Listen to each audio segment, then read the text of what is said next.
All right, bless up, bless up, bless up to each and everyone.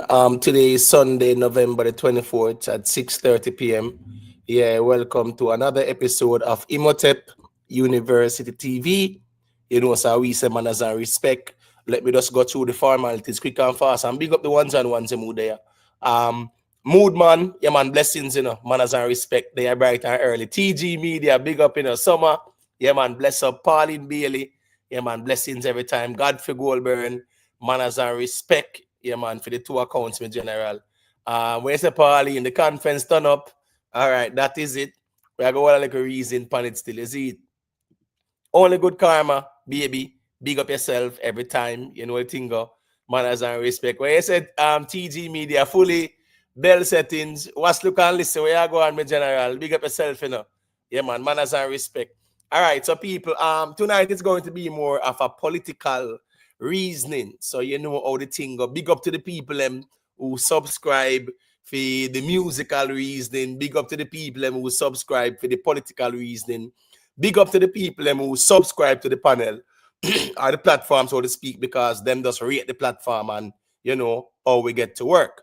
So you know how the thing go. For the people who know say a music and entertainment reasoning, big up on yourself, you know what the thing go. All right. So we definitely gonna speak on the JLP conference, what transpired today, what we saw, what is our take from it. We have a reason on it.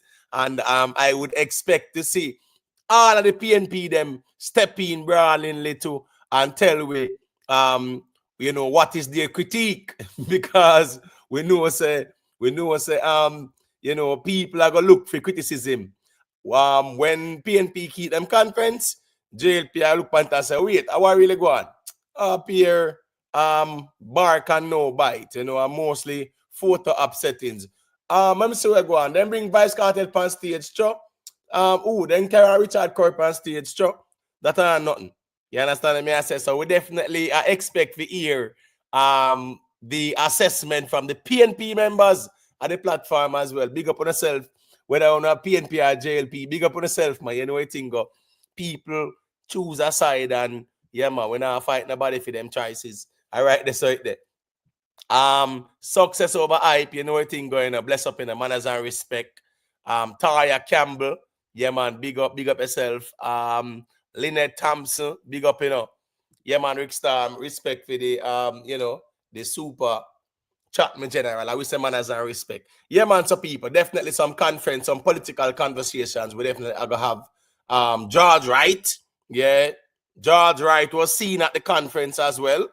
So logic does dictate that he is on his way to his return to the JLP. That should be very interesting as well. See Mr. Vaz, I said, when Mr. Vaz said, man, Mr. Vaz make a speech, man. And him said the thought of PNP coming back into power make him tremble. You understand what I say? And say the PNP them would have said, boy, right, you have a right for I got tremble. So we are gonna speak on these things, man. Big up on yourself, big up our viewers, big up our subscribers, big up to the silent listeners as well. Big up the people wherever you're from as well, big up to the members as well. I have to give them a special shout out. Exit 9X, Ocean Johnson, Real Simo, Michelle Clark, The Free Thinker, Vioni All, Jamo, Nikki Willie, Not Your Child Carp, Only Good Karma Baby, Decent Nice, Rhythm Palace Studio, Private Figure, Ever Blessed, Is Addiction, Cute Browning, Beast, Black Saldia, TG Media, Humbleman RB, Lone Star, Sweet P, the Playback Queen, Global Life Records, the Playback King, Rick Livestream, aka Rick Storm, DJ Congo, Moodman. Big up on yourself, manners and respect for supporting the platform through the membership. Big up the Jamaican Massive as well, because we know our audience consists of, it depends on the conversations as well. I know when it's a political one, there's always a good Jamaican audience checking in. So big up to the Jamaican audience. Big up to the Caribbean audience in general, North, South, Central American audience. Big up the European Massive. Big up the English Massive. Big up everybody. All the thing go. Wherever you're from, checking out the platform. Big up on yourself. Just drop a like on the stream. We have 80 accounts, bright and early. All right, let me see how the likes them look. The thing go. The likes do help in terms of YouTube recommending the platform as well. So yeah, man, just drop a like on the stream as well. We're not pressuring anyone, but we appreciate the likes. All right, we have 32 likes, 83 accounts. So you know how that go, people. Yeah, and I don't even have, let me see, I don't even have 40% of the accounts here as yet. But anyways, no problem. Just take a little time and rock and come in and just drop a like, and that's right there. You know the thing go. Yeah, man. I will say manners and respect every time. And also, people, man, a super chat drop can drop a like on it as well. No, nothing wrong with that. It's a feature that YouTube has presented, and it also measures the engagement from the audience as well. There's also a poll in the chat. You can definitely give us your perspective on the poll. Yeah, man, definitely want to hear some perspectives as it relates to that. Big up to Cavell Van. Yeah, man, respecting a Cavell Van. Yeah, man. Tishima Dunkley. Yeah, big up yourself. Brenda Elsa. The only thing he didn't promise is heaven. Well, so he said, Brenda Elson, he promised a lot. Where he says substance, more hype and less substance. All right, we are go speak on it and hear some perspectives. Erica Barnett. This was an intelligent, well-organized conference. Selected. All right, Erica Barnett. You know how the thing go. JC Baker, yeah, man, big up. Patrick Woodstock say, watching from Brandon Hill, St. Andrew. Brandon Hill. Isn't Brandon Hill, Brandon Hill is near like Rockall, near Sligoville side, right? The Patrick, Brandon Hill, no in the St. Andrew region, they were border with St. Catherine. Brandon Hill. Now, I remember, you know, Brandon Hill. Yeah, let me see. No, you know, so I'm good. I mixed up with James Mountain and them place there. Brandon Hill. Oh, Brandon Hill around Golden Spring side, man. You get what me I say? Big up Merkaba 316 anyway thing going on. Brandon Hill, yeah. I think Brandon Hill there on Golden Spring side, Rona side. You get what me I say? Yeah, right between them region, there between above rocks, not above rocks, but Golden Spring, I got Lawrence Tavern, them region there. I think so. Yeah, you know, Stony Hill, you know, Brandon Hill, Golden Spring. I think of them region they still. You get what me I say? Yeah, you know it go. Big up on yourself. You know what thing go. Patrick Woodstock to Temple Hall. Oh, they never say Temple Hall, brother, man. You can't tell me Brandon Hill. You have to tell me Temple Hall, me general. So at least me know so around that side there you're there. You get what me I say? Pass Golden Spring and go around a little bit. Around that side there, them, you know, up Stone Hill side there, you know, touch around on the Golden Spring region there. And you reach Temple Hall. Oh, cool. I might place them there too, you know. Yeah, man, kind of grew up at them places too. Mom used to go to church at Golden Spring. Yeah, man, that's how it go. Big up DJ 62. Yeah, man, a man has a respect, you know. Yeah, man, big up to Michelle Clark in the building as always. Michelle, call in and tell me what you think about the conference there, you know. Definitely want to hear your perspective, you know, because the other time there, when the PNP conference it keep, you know, yeah, man, Wally for the ones them did I say, boy, you know, it lacked substance. It was more hype than substance. So if you can check in, Michelle, you can check in. All right. This account name RZM, so big up at Imhotep. It's CK locked in. CKP the mayor. No man, hold on, a CKP the mayor. Oh, CK locked in Gambia. Like up the stream and share. Is it CKP the mayor or just a CK from Gambia? Whichever one it is, big up. I know it's a CKP the mayor. You know, they bought the place more time to as always. But big up on yourself, people. Cool, my general. Big up yourself, man. You know what thing, man. You get what me I say. Big up. You say you know the Gambia there. Yeah, man. Big up yourself. You know, so the Gambia audience that them love the dancehall too, you know, love the dancehall culture and them something there. Big time. You get what me I say? Yeah, man. I say a word, man, my general, man. You know what thing go. Once you say CK, yeah, me kind of pick up that still, is it? Miss Julia, yeah, man, big up yourself, Miss Julia. Oh, yeah, man, Patrick, man, you take a taxi, go to Temple Hall and then to Brandon Hill. Yeah, man, I overstand me general, is it? Yeah, man, transportation is always a problem at them place there. Never, for years, never solve yet because I will St. Andrew as well, and, you know, the buses, them pass and go round, but Them not go around on a Templar, Brandon Hill kind of thing like that. We get what me I say, but that's how the thing go. T-Bone, big up yourself. All right, people, let's get into it. If you want to join the panel, you can hit that StreamYard link, check in, let us know what are your thoughts about the conference. You know, if you have anything that was highlighted that you can say, well, I like that, I didn't like that. For me, yeah, me never like when Mr. Tufton play the fish tacker song. You get what me I say? Yeah, Mr. Tufton of a fish up the people them thing. After the people them done show them shades and I burn them fire. You know, see, appear woman thing, the people them come and ask them a promote. So me not understand what getting a tough than this so to make them play the fish tacker settings this so. You understand? Yes, I fish up the conference, my general. Well, I think saying fish up fit him kind of set still because here we go on. You know how Jamaican people stay, brother. You get what me I say? That never have to play, that never have to enough for him set. Him never have to have that name set, brother. That never relevant enough. That a contradict Juliet's speech. Yeah, 100%, man. You see Juliet come out and she definitely represent the women, them and the female, them and say, boy, the JLP is a party of women, not a party of men. You understand me? I say, and you know how we say when them are men. You know, say, you know, all the thing going to that true and shit. So, we never really think, say, tough time did have to do that. The next thing is Doric, right? The water bill thing. You get what me I said that Andrew only said. He said that if you are disconnected for over 2 years, you know, because of non-payment, and you know, you are an elder and you can show, say, you can prove, say, boy, you fall for hard times, you will get assistance. You get what me I say? Meaning, say that them are go be with some, like, them are go pay a fee for you. You understand me? But guess what now? What the catch to all of this is, everything where Andrew only say about if you're 18 years old, right? Yeah, you can also apply for assistance and use the relevant ministry, right? To establish if you qualify, and if you qualify, you get the assistance. Everything I come to NIDS, Rick. Yeah. I realize that. But why I thought about the NIDS thing though? Because obviously at that system, anybody where would apply for none of them things they have to go on based on when some get says a farmer promoting that and a style. But the whole NIDS thing, I don't know what you think about it overall. I mean, I see what the political reasoning about it on the internet and so forth. What do you think about that system there?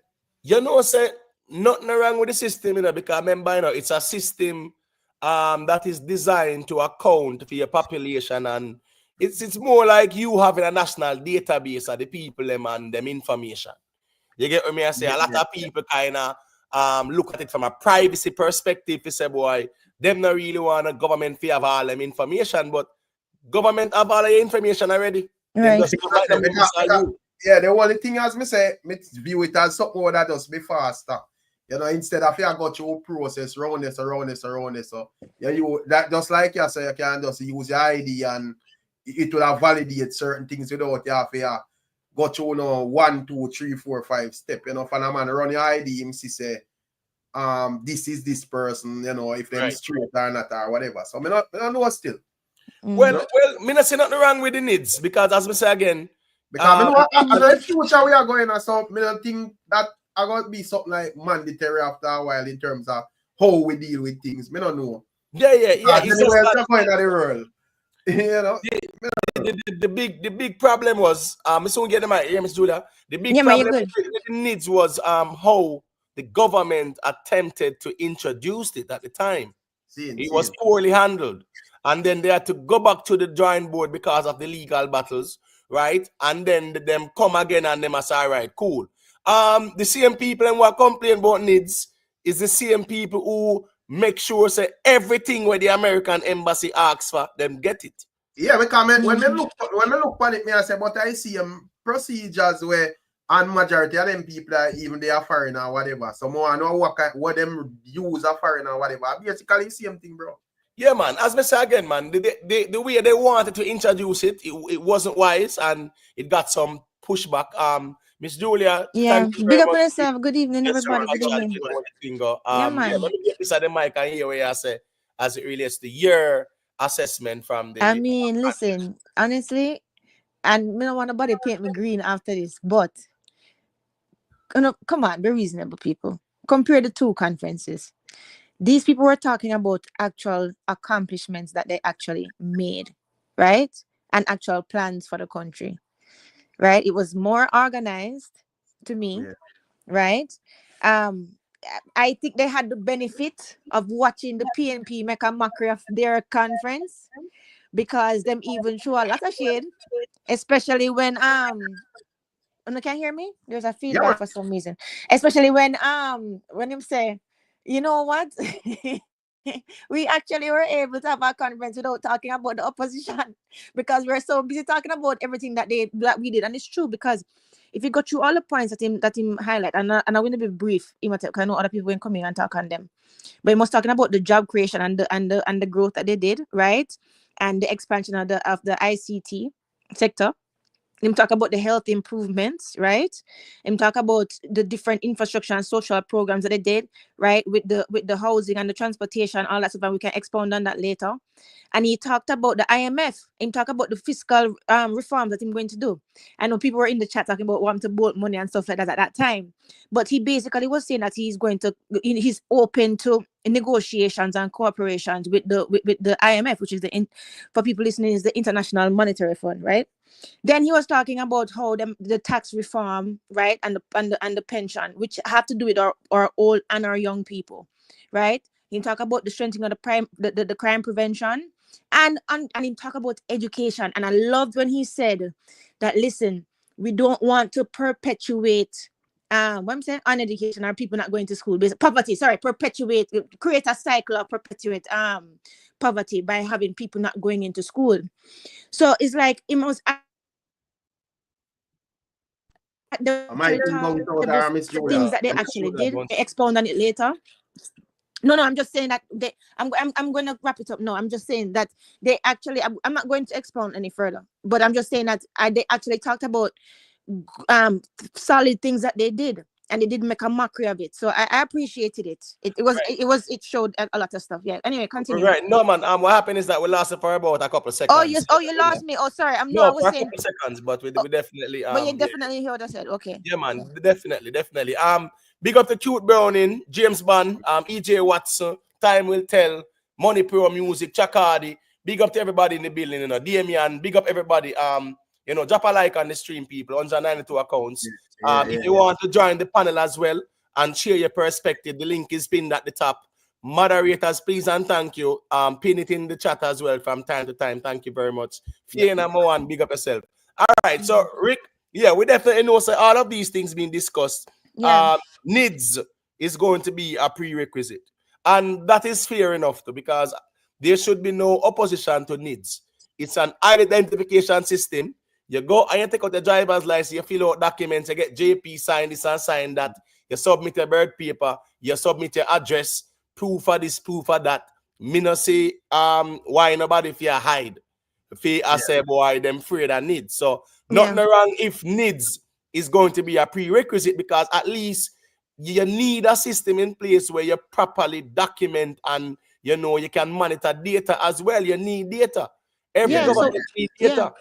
And you need that, things to move. You but need things. Sorry, Miss Julia. I no, just you're say fine. overall, you need things to just move a bit speedier. Things too Exactly. slow, brother. You see, me can't bother deal with something. Me have to go here, so I go there sign a bag of talking with people and me want me thing to deal with now, bro. Exactly. And you know what else too, Rick? That's exactly what I was about to say. Not only, first of all, citizens, it make it easier for you to access healthcare and education, right? And also your bank information and bank account, financial services. But it actually protect you because that is an enhanced security feature. So basically it will minimize your own identity fraud. And there's a whole heap of identity. You think identity fraud is far beyond Jamaica? It's not. You understand? So when you take biometric, they can like people probably don't understand. It's just your fingerprints and like your facial and eye recognition and stuff like that, which your phone already have if you have an iPhone, which most people do, right? It strengthens your own verification process. So it not only improves your security as an individual, but it actually improves national security. So not to think about it that way. So, stop free. Yeah, so me can't, but if I go deal with something, and me have to take 1 million a year, me have to go here, so there, and everywhere. It just we deal with one thing where I could have just simple, just say I just one go. Yeah, Yeah, man. you can hear In me, terms Rick? of forward going, yeah, man, me I hear me student. I say Oh, in terms sorry. of forward going, brother, you just have to, this country itself just have to move on a speed, bro. You can't have Yeah. this slow thing in a 2024 or going at 2025 and whatever. It just a turn off the people and just make the thing just stressful over even some simple thing. You know what I mean? Yeah, Right. yeah. Big up to Kevin Hendricks, You get me? I say Max Romy. Big up yourself, you know the thing go. Cute Browning, no EJ Watson. A TRN don't mean much. Because I guess I go on now. You can go on one bank with just your TRN and just give to them. That no proves you that me general. So I don't think it's a good argument that. Big up to Cute Browning for the super chat. Yeah. Cute Browning said checking in to listen to great minds and important topics. Big up Cute Browning. You get Yeah, not Big up. discussing like when you have this documentation and you have a character stamp so and get two different people and rare. That's nine, brother. It's a nine. But at the same time, I mean, them have some good arguments against it too, to be honest, when you listen to the other side and the people them, because it's not just the people them who are afraid like about it, like the people who feel like them have privacy concern. There's actually people them say, okay, well, in order to establish and maintain a NIDS system, that is a very, very expensive infrastructure to try to maintain. And them saying that basically, it can actually strain the national budget when it's not necessary right now. It's not broken, don't fix it. So a lot of people are saying that, and them saying like, basically you need to put, the funds redirected to things like healthcare or to education. And then now there's also the skepticism about the government and them transparency, right? When I'm talking about, misuse of surveillance and stuff like that. Right. And also too, them saying how much of a system will it be when we have so much marginalized people in our country, like in the rural areas, when again, that goes to infrastructure. Are you going to have like access to registration for those people? You're going to have facilities built up there when some of these people don't even have water. Like how are you going to make them obtain and maintain an ID? So there are a lot of things that people are saying that, and then not only that, but, breaches and stuff like that. So a lot of people saying no, but the thing is, you have to move forward. If you say no all the time, you'll never try nothing new. You understand what I'm saying? I work other places.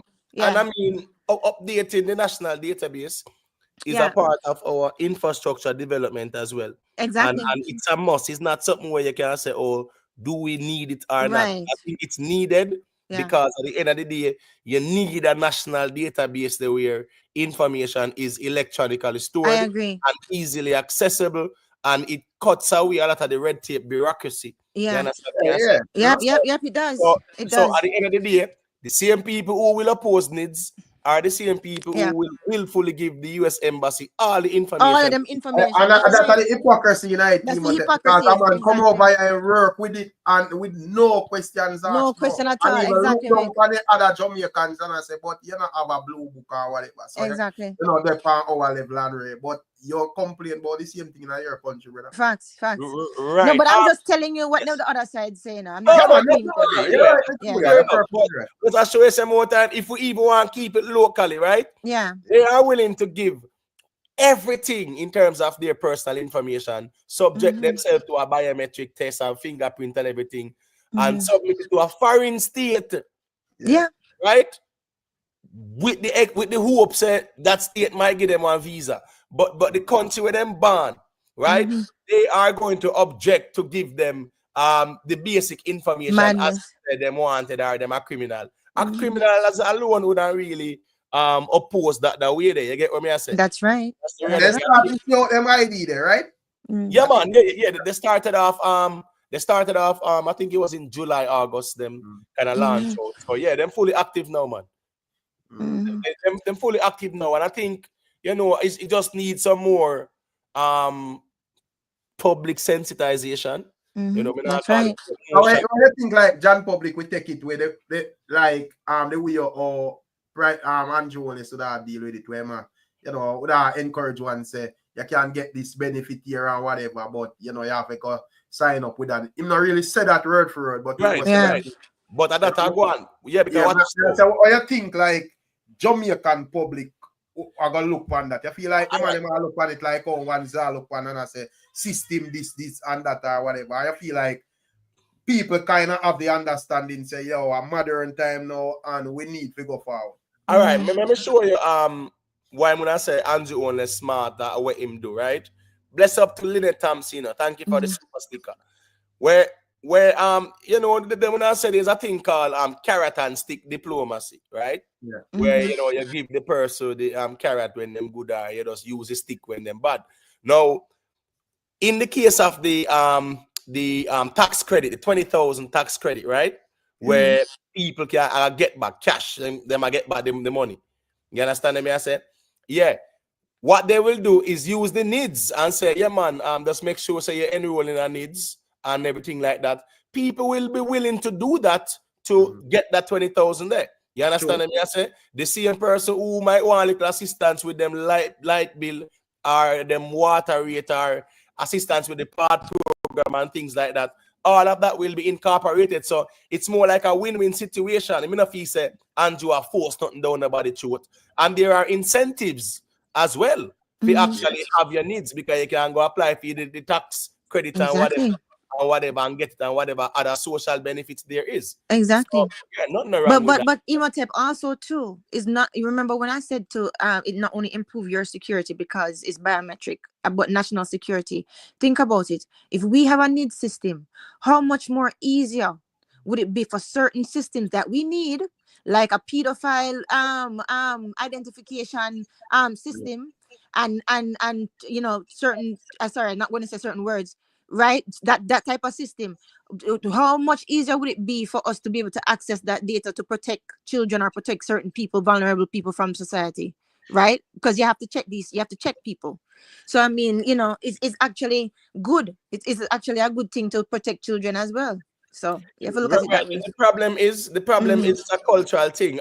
Big up to Cyrus the Virus, you know, private figure. Yeah, man. Big up yourself. All I want them in the chat. Yeah, big up everybody in the chat. Big up. Yeah, man.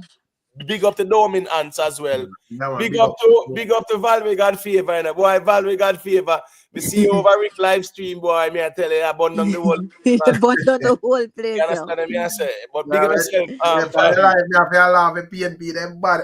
By the way, where Ricky Tan them hide. Ricky Tan supposed to call him come back after it done, Rick. We see him come back. Kenny Marshall. Kenny Marshall. Bless up in my general. Yeah, bless up, Kenny. Listen to people. PNP. Anybody at all can call in and give us a perspective. Even JLP members can call in and share. We want to hear what James Banana. We want to hear what I say. We don't want to feel no way. So don't go hide, you know.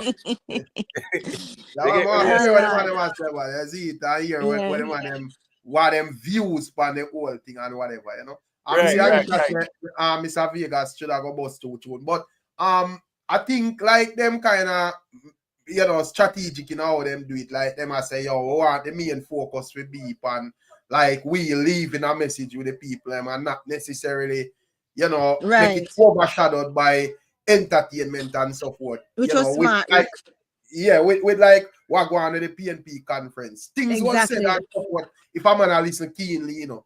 But you know, majority of the headlines, you know, who cartel them make appearance and you know, this and that and whatever. So I think them kind of make sure them shy away from that and make the focus be on like them. Exactly. Facts, Rick. Facts. PNP, they turn them thing in a thing gimmick thing. A cartel was the conversation at the end of the day. Nobody remember. If you ask probably I'll value God favor. Where the PNP say last conference, you know, have a clue. Them didn't say it was so disappointing. And no disrespect to the PNP people, man. But honestly, that conference was disappointing. Because the thing is, the PNP actually did stuff. I mean, no, not did stuff, but them have some kind of promises, like for the future. You know, but it's a lot of blue sky stuff. But no matter, you have a kind of skill, because you have to make sure. Even though you want the support and you want people to say, all right, one of favorite artists are support the party, you know, people want change and support, but you have to make sure them wasn't talking no substance. Yeah, the message have to go out first and that in the people head first before Yeah, you know what? We come out and I'm gonna say, yo, all right, PNP, what did Mark Golding say and what him promise and whatever? And you can't give an answer. Your only argument is time come and Cartel did it and L.A. Lewis and Ray. You know what that, bro? Right. Kenny, since I said there was a lack of substance, probably you can call in and make you hear where I say, people, let's get even one next 20 more likes on the stream now, please and thank you. TG Media, as I said, George, you calling. Well, me don't know if George are calling. Yeah, man. Come on, the people keep it real, man. You have to keep it real. You must have, and you know, no, so me have no real. color. Sorry, go ahead. I can't hear you. No, you not hear me. Me I say. No, I was hearing you after you talk. Yeah, me I say once that complain and I say, yo, oh, the man them have promise and whatever. A conference, bro. Exactly. You know, we expect to hear what when we listen to PNP conference or JLP conference, we expect to hear what plans them and them have going into the future. You know, so me not understand what the man want say, bro. No, but not only that, we can talk some nonsense and not fulfill it. You know, we know it's a politician and them tricky. I mean, I tell nobody say, yo, go show your trust in these people 100%. But at the end of the day, are the political game, bro. A facts.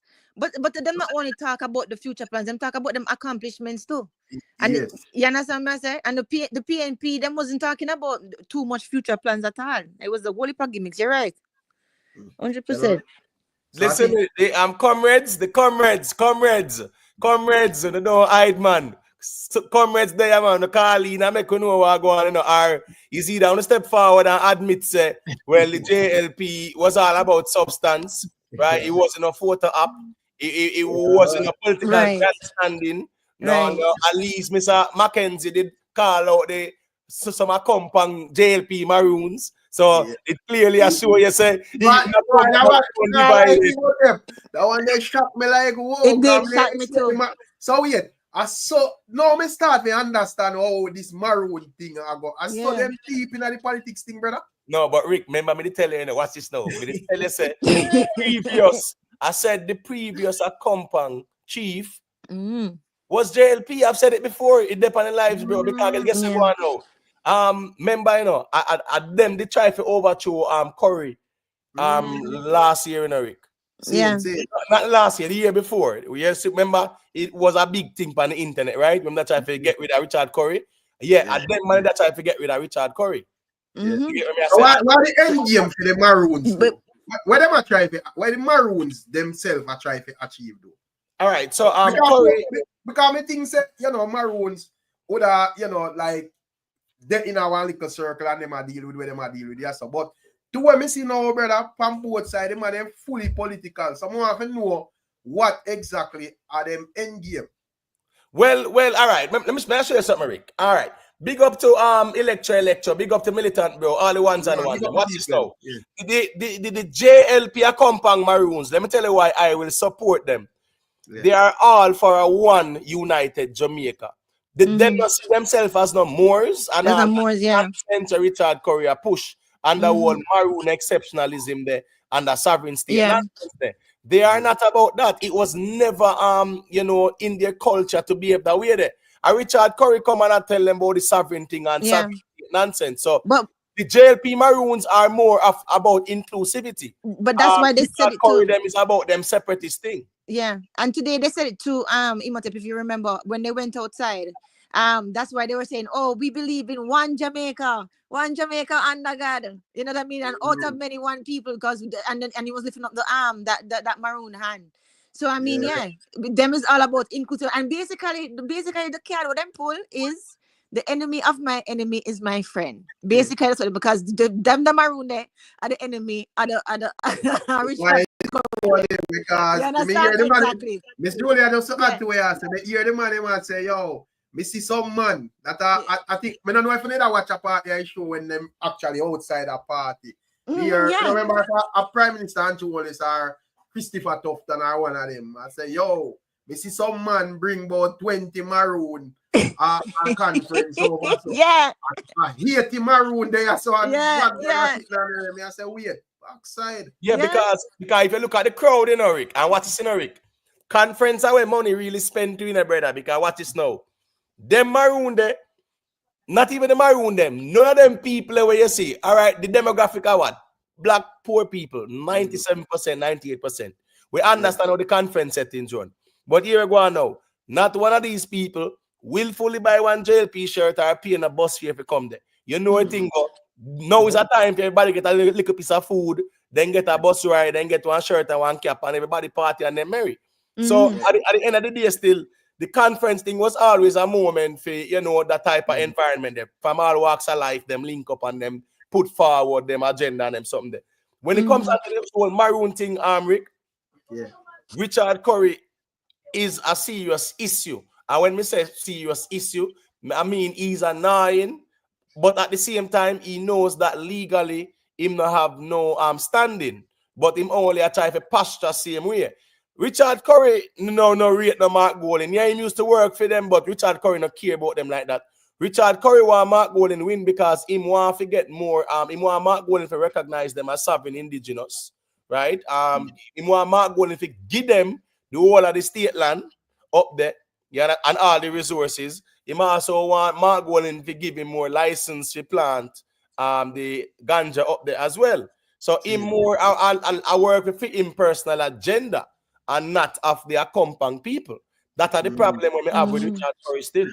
I want to encourage play me see a politics thing. We have it here where like the Maroon, the people when speak about Maroons have to say in even the coming week, you know. Because them conversations are supposed to be very interesting. Yeah, man, 100%.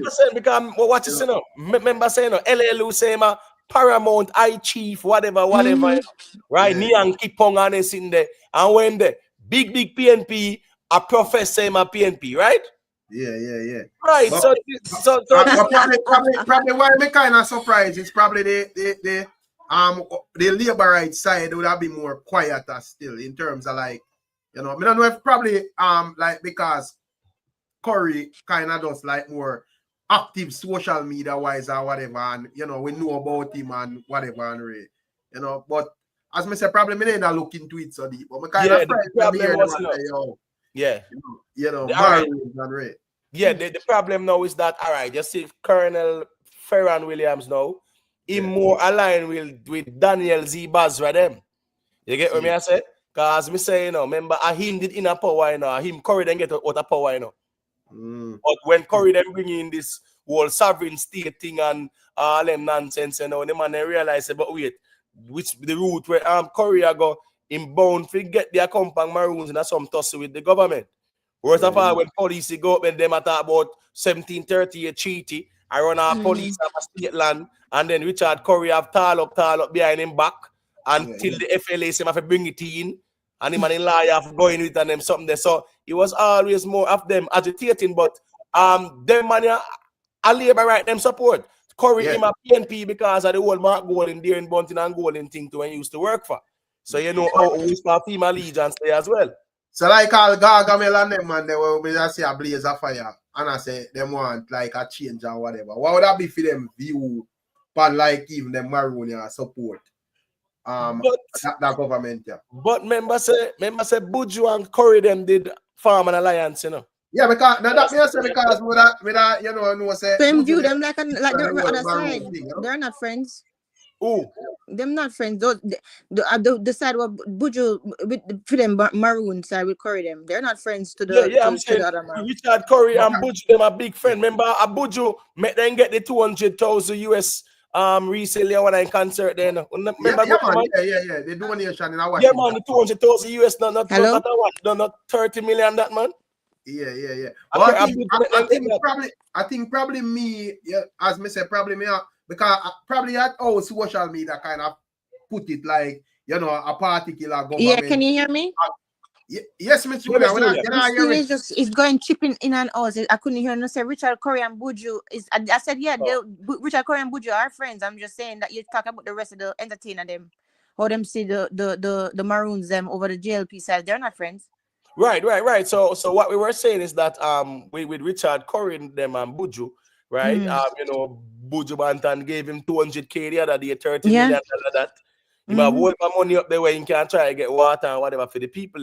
But the problem with him now, with Richard Curry, is that the agenda where Buju them have is more like a cultural one. Richard Curry never deal with some global thing to say Moors and sovereignty and them something there. So it's a whole different ball game. Big up to the people them there, you know, change the people there. Yeah, man. Like up the live people. Like up the live people. Big up to Lifestyle News, Jar Your Banks, you know the thing go. All the ones them, big up on yourself. I feel like sorry, Emotep. I feel like within the they start to like Miss Julia. I feel like within like the Maroon community, as communities across Jamaica. You feel like I saw it like split down where some support over here, some support over there. So or some of the communities not really dig. Well, no, that's like even a Portland, that's where the man them active in the politics and so forth. As Maroons or whatever. But I don't know if it's a thing where split down or I just or whatever. All right, so Rick, just add two things there and then I can the Maroons and when I see Queen Africa would actually support back of Flagstaff Maroons. So like where them people with that support or them not really I dig the whole politics thing, them just I try to deal with for them thing. No, you know, so people them where them embrace the politics too, man, because at the end of the day, the constituencies encompasses where them live to. You understand me? I say, all right, case in point, East Portland encompass where the Moortown Maroons them there. That's why I notice, I think Popcorn and Isaac them, Richard Curry, the wall and the link up down on Moortown side. That was also an introduction of Isaac Buchanan to them as well. Yeah. So you know, so all politics things are going there too as well. You get what I say? But that same Moortown, right? Richard Curry with Buju them, right? Last year, Richard Curry with Buju them and the whole of them, and the one named Anu Tafari, Zion L, along with one named Alex Moormine at where they don't have Moortown there. He was the enemy within. Them I pushed one little girl named overthrow Colonel Sterling. So I remember that time there, you know? Right, so Richard Curry can't see them, and them see one gone back down there, so I guess them might mend the broken fences, but me assure you, there's always division and infighting. If you look at the history of the Maroons as well, case in point, the second Maroon War, the Trelawney Town Maroons were the ones who rebelled because two of their slaves were beaten for stealing, well, two of their members were beaten for stealing pig. You get what I say? They were sentenced by the magistrate and beaten for stealing 2 pigs. It started the war. Accompong Maroons fought against the Trelawney Town Maroons with the British. You understand what I say? Sell them up. So there's always that infighting, even though the Flagstaff where you say, you know, Rick. Remember the Queen Africa and them down there war to sound of She would have, you know, say, you're right, because when listening to even her reasoning, she would have say, yo, you know, she sit around the table and the reasoning was about we the people, and she start here some like political stuff. Political thing. I lean to politics, and that are what kind of cause a thing or whatever. Cause probably she a preach from like, yo, we the people are dealing with our business. That's someone I say, yo, here we go on. PNP or JLP, you know, and that kind of cause type of thing. But me I say, yo, the man, them deep in our politics, brother. It's very interesting. We have to see how this thing will play out. Yeah, because it's going to be very But you know what happened? They should be deep. They should be concerned with the politics. As a matter of fact, more citizens should actually be concerned with the politics and the policies of the politics. So I don't blame them that them want to know what's going on in a country you understand that they have to live under. So you're right, Miss Julia. Right, but I think it's the perception still not. It's the perception. Big up to Rhythm Palace Studio. Yeah, man. Big up Lucille Thompson. Yeah, big up. I want to ask if I'm me or Miss Julia alone listen this thing. Oh, me not see nobody else. Yeah, but no, because them things because we did a joke in the chat, so we not listen. But we did all this everything. We did all this everything still. But just like in the PNP conference, we listening. Listen, even if you're not subscribe 100% to the politics, you need to know what going on. You need to know what going on. Exactly. But so it's like, you know, sir, the people them now know say more time on have to pre this thing and know this thing. You get what I say? No, because I'm on the internet, I don't have no favorite PNP vlogger just turn on one live and say Andrew unless 28 bank account him a criminal. I want to action evidence and just love you them sitting there. Listen to the people. Substance here where the people them say. I want to can at least say, all right, cool, me I question this and me I question that, because watch this now. There are a couple things, in my opinion, that were missing from that conference. I think when Kamina Johnson Spit spoke, right? Mm-hmm. When she spoke, because remember, you know, she deal with foreign affairs and things like that. Me Mm-hmm. no hear she mentioned nothing about foreign accomplishments. Right. Right? She took her time to more eulogize the party leader, Andrew Holness. That's true. If you notice as well, a lot of it was geared at what? Andrew Holness. Me understand some politics, you know, to the point where they were saying Andrew Holness is the greatest leader. So, Greatest prime minister, yeah, we and ever had. The last 50 years. Edward Yeah. Siaga, Bustamante, and remember Bustamante, them a founding father in the brother. Yeah. You understand me? I say so. Even when them I say Andrew are the greatest leader ever, and them something that really and truly they are styling Bustamante and them founding fathers. Them style Edward Siaga, who went through political battles, wicked 70s and early 80s politics. For make sure say where them can come benefit now. You understand me? I said them benefited. So even that part, me never agree with them. Yeah, I saying never really. Andrew You're Holness. right. So yeah, Never say, feel based that. on the performance, you Yeah. would have the view that Andrew Wallace did better than these other politicians. Is the greatest leader. Context is key. Context is key, because what's this now, Rick? You can set a foundation for me to come benefit from. So at the end of the day, it's like you give me a push start and me use that now. Yeah, exactly. They said I make a lot of more accomplishment. But guess what? The hard work where you put in now, me not gonna Did notice help. that me I do better. No. Exactly. What me I It say don't is work that way. to Exactly. say But at the same better than say time, he's one of the, but when them say he is the greatest, it is a slide to Edward it is Siaga a slide. It is a and slide. But Bustamante them and Sangster them and in my opinion still. I thought so too, Imhotep, and actually too. It was just the way how them eulogize him. It was kind of creepy. I'm saying which part was creepy. Let me tell you which part was creepy. Hold on, no, let me tell you which part was creepy. Sorry. The part was creepy was when them started to play the gospel song, and he was up there waving. I was like, wait a second, why are they trying to make this man look like Jesus? No, the visuals of this stuff. No, you know what I mean. And I know that everybody was saying, Your like, principal suites of worship Andrew you Wallace. understand? Pardon? No, I'm saying your principal suites of worship Andrew Wallace. No, exactly. So it's like, and then was like, he was, so imagine the visual, him up there on the pedestal, right, waving to the crowd, and them is there having holy hands up and them singing Jesus or whatever them singing, right? So I say, no, you know, them.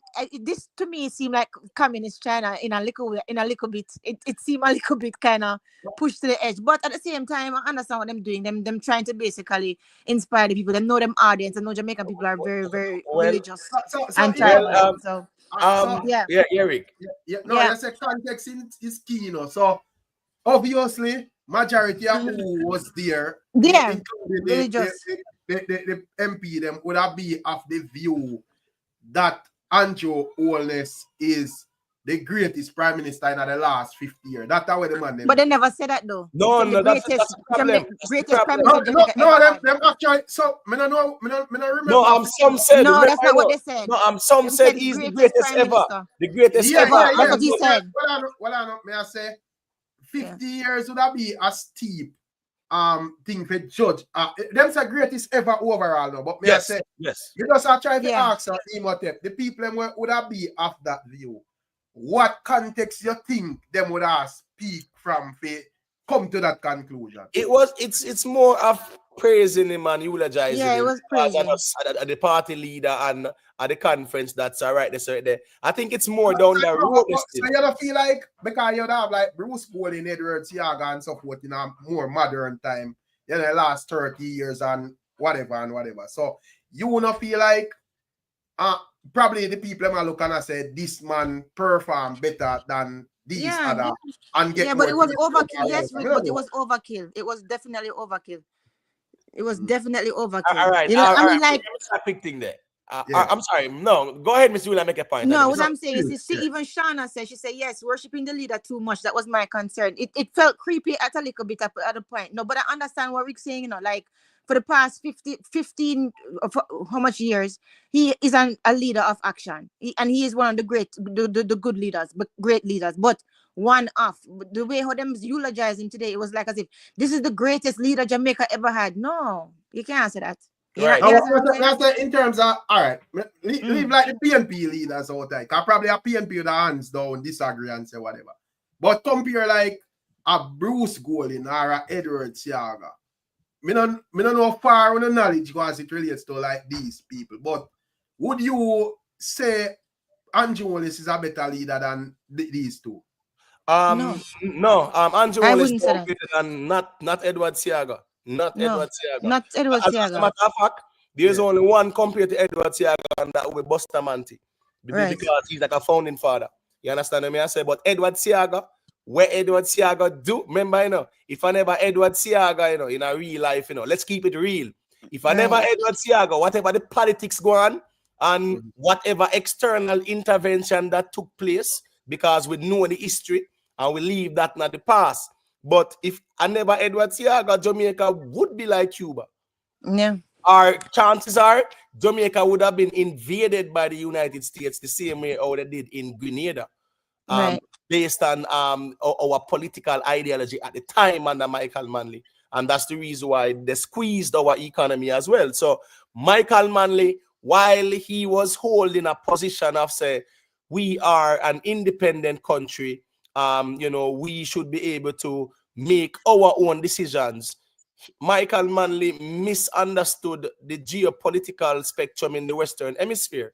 And at the time as well, when this whole Russia thing and communism thing was rife in this region. So Michael Manley being strong-headed as well resulted in the US being hostile towards Jamaica at the time under the People's National Party. That's the reason why after they lost the election, everything just started free upon them something. Because they deliberately was squeezing the economy. So at the end of the day, you know, Siaga still, Andrew Wallace not greater than Siaga. No, sir. The man they got to it. The man they got to it. Wicked lyric, man. Right. And that's what I was gonna say to Imhotep. You have to also consider the time in which they were leading. And the uniqueness of the stress and the uniqueness of the situations that they were faced to lead. So you know you can't only judge a leader by like the state of the country that it was left at. You have to judge them also by what them inherited and the time and the specific challenges that they faced with that country at that time. Probably the challenge is different, but I don't think Andrew run was smooth. Remember, I say I have like even COVID. I'm not saying it's smooth, it's just different. So that's what I'm saying. We can't say better than or worse than necessarily. But all right. Go ahead, Ms. Willa, sorry.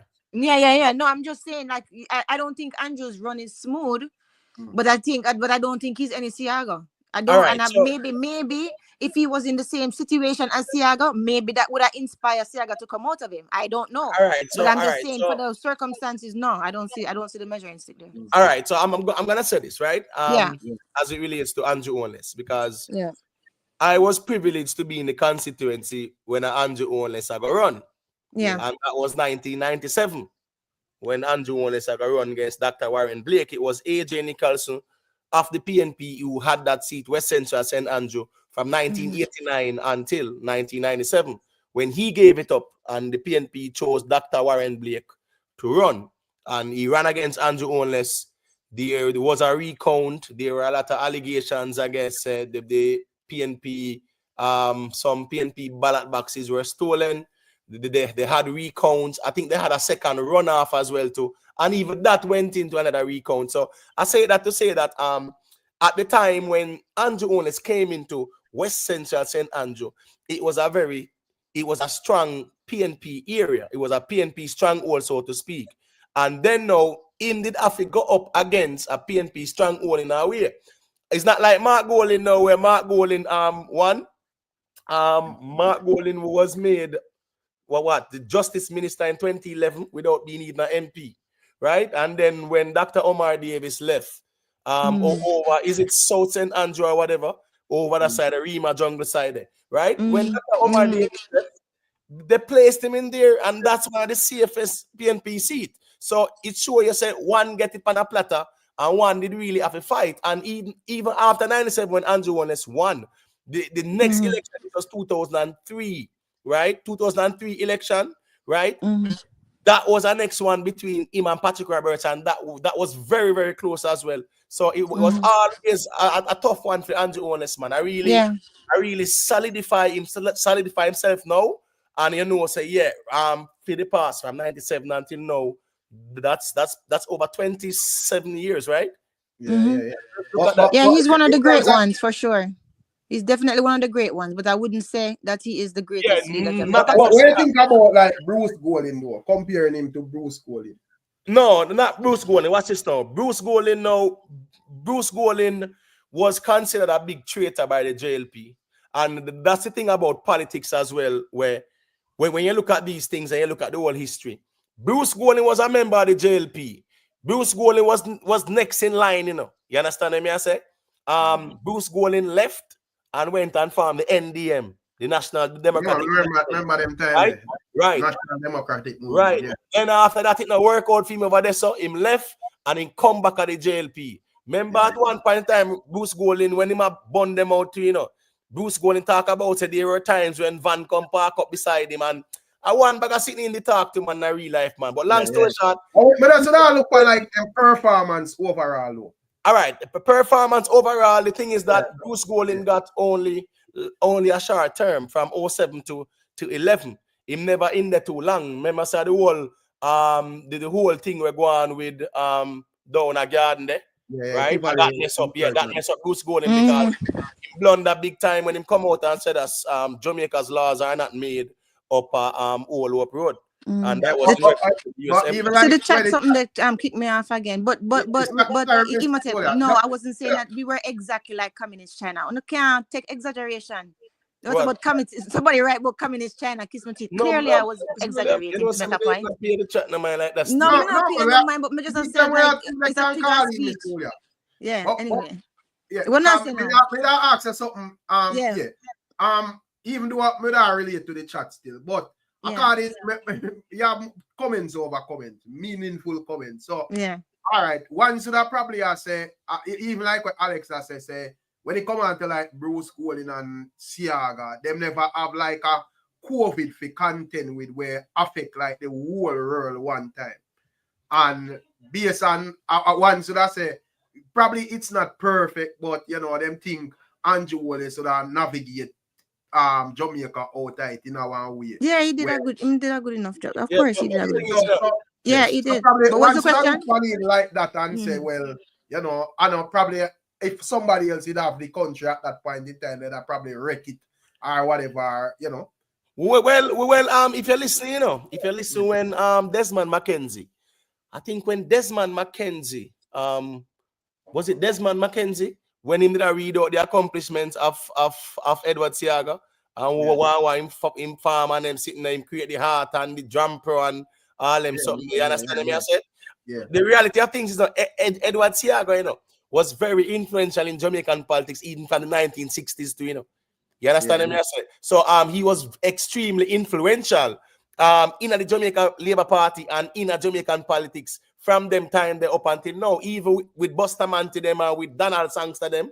Yeah, man, he was very influential. That's the reason why right after that, him assumed the leadership. It showed him influence. So when you look at what he went through a civil war, right? All right, did the big C were going? There were international guidelines. So it's not exactly. That's what I was about to say. International guidelines. The template. We had guidelines that were issued as per whatever international treaty we signed on, you know, health and whatever, right? All right, first, good. We had to try to source the jukes them and them something. Remember at one point in time, you know, it was we couldn't even get the quote unquote A grade juke them, you know.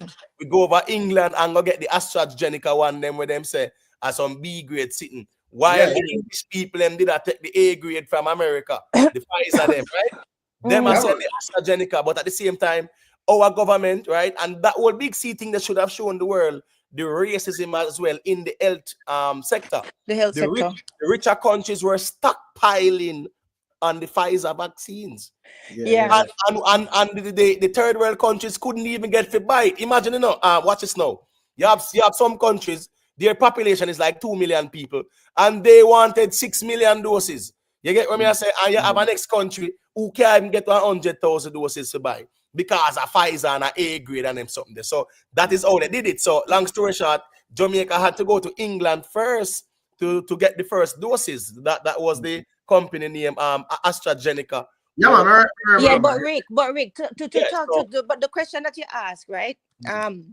It's about the if somebody else could have wrecked the country. Yes, it's possible that if somebody else had it, the country, they could have wrecked it. People can wreck it, and people can wreck even a good thing, even when they have clear instructions. But the fact of the matter is, we cannot take away anything that he did, because he did get us out of the situation. But at the same time, hold on there. Rick, I think there's a feedback on your background. I don't know why. but can you hear me?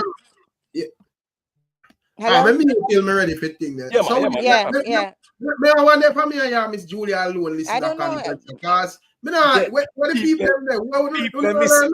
But hold on, Rick. So hold on, can I 14. finish making my point though? Yeah. Yeah, man, finish Miss Julia, please. So what was I saying a while ago? Don't just throw me off. No, I'm sorry. Yeah. We're talking No, we about. are talking about wrecking the country. Right. and all So that. basically, what I'm saying is we can't take anything away from him because of the fact that he did lead us out of it, and it could have been a lot worse. But at the same time, it's not like as if Jamaica went through the pandemic by ourselves, because we had templates, as Imatep was saying. So we had things that we could follow, right? But at the same time, if it was anybody else, of course, them could have wrecked it. But we can't take away anything from him still. That's all I was saying. And when we look at the nature of things, 214 people there. Yeah, Rick, I don't know why we're not here the PNP then call you. You get me? Yeah, what I'm there. The weirdest thing is when I know. When we break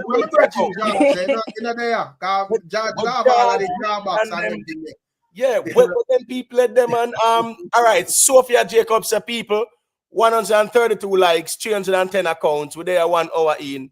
Yeah, man, let's get the likes to at least 150. You know it go, manners and respect. Big up to everybody. Yeah, man, if you want to check in as well, if you're passing through the YouTube streets, and you might see a live stream. Because the thing is, Rick, when it comes down to the politics reasoning too, a lot of these audience are not like people who come from panel either. You know, them subscribe to other platforms where then we in the chat and then we just engage in the chat and that's it. Them are not panel type of people. So we kind of understand that part too. But the regular people who they are, the PNP ones, them other ones and ones, yeah, man, I think Ricky and them can check in and tell you the problem. Tell we will go on. Unless Rick, what me think happened, my feeling say Ricky and them secretly liked it. Oh, yeah. Because you know what, to be honest, let me tell you, to be honest, and that's not a bad thing. Because to be honest, when I saw the PNP, them people them coming, I was like, that's good, them coming to listen and see what the other side I do. But a lot of them were just there to troll. So maybe the rest of them who quiet now, maybe them say, oh, you know what, it was actually good enough. But they just don't want to admit it, probably. All right, so Mr. Portland, make a hear where Mr. Portland has said it. Performance over propaganda. Burn out bad mind every time. No fright, it's so easy. You're not right easy. And when you go, But I can say to you today, the thought of the return of a PNP government make me tremble, because they have no clue as to what to do, and they will overturn all the good that we have done in 2 years maximum. Performance over propaganda every time. Burn out bad mind. Less than 1 year to a general election, and the opposition in the 8 years has not defined one policy. They have not said that we are doing something wrong and they have a better alternative. Because we have the right policies, all they do is propaganda and misinformation. Performance over propaganda. Burn out bad mind every time.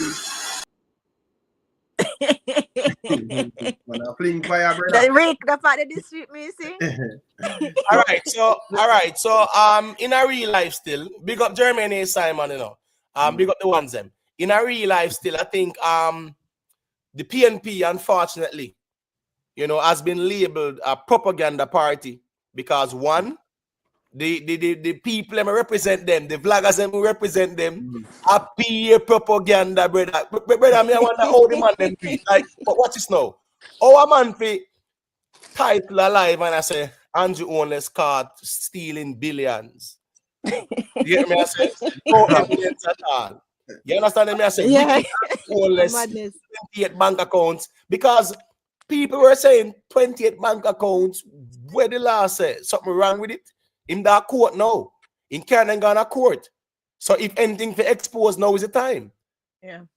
So the 28 bank accounts, what it have to do? Is something illegal? Yes or no? Tell we.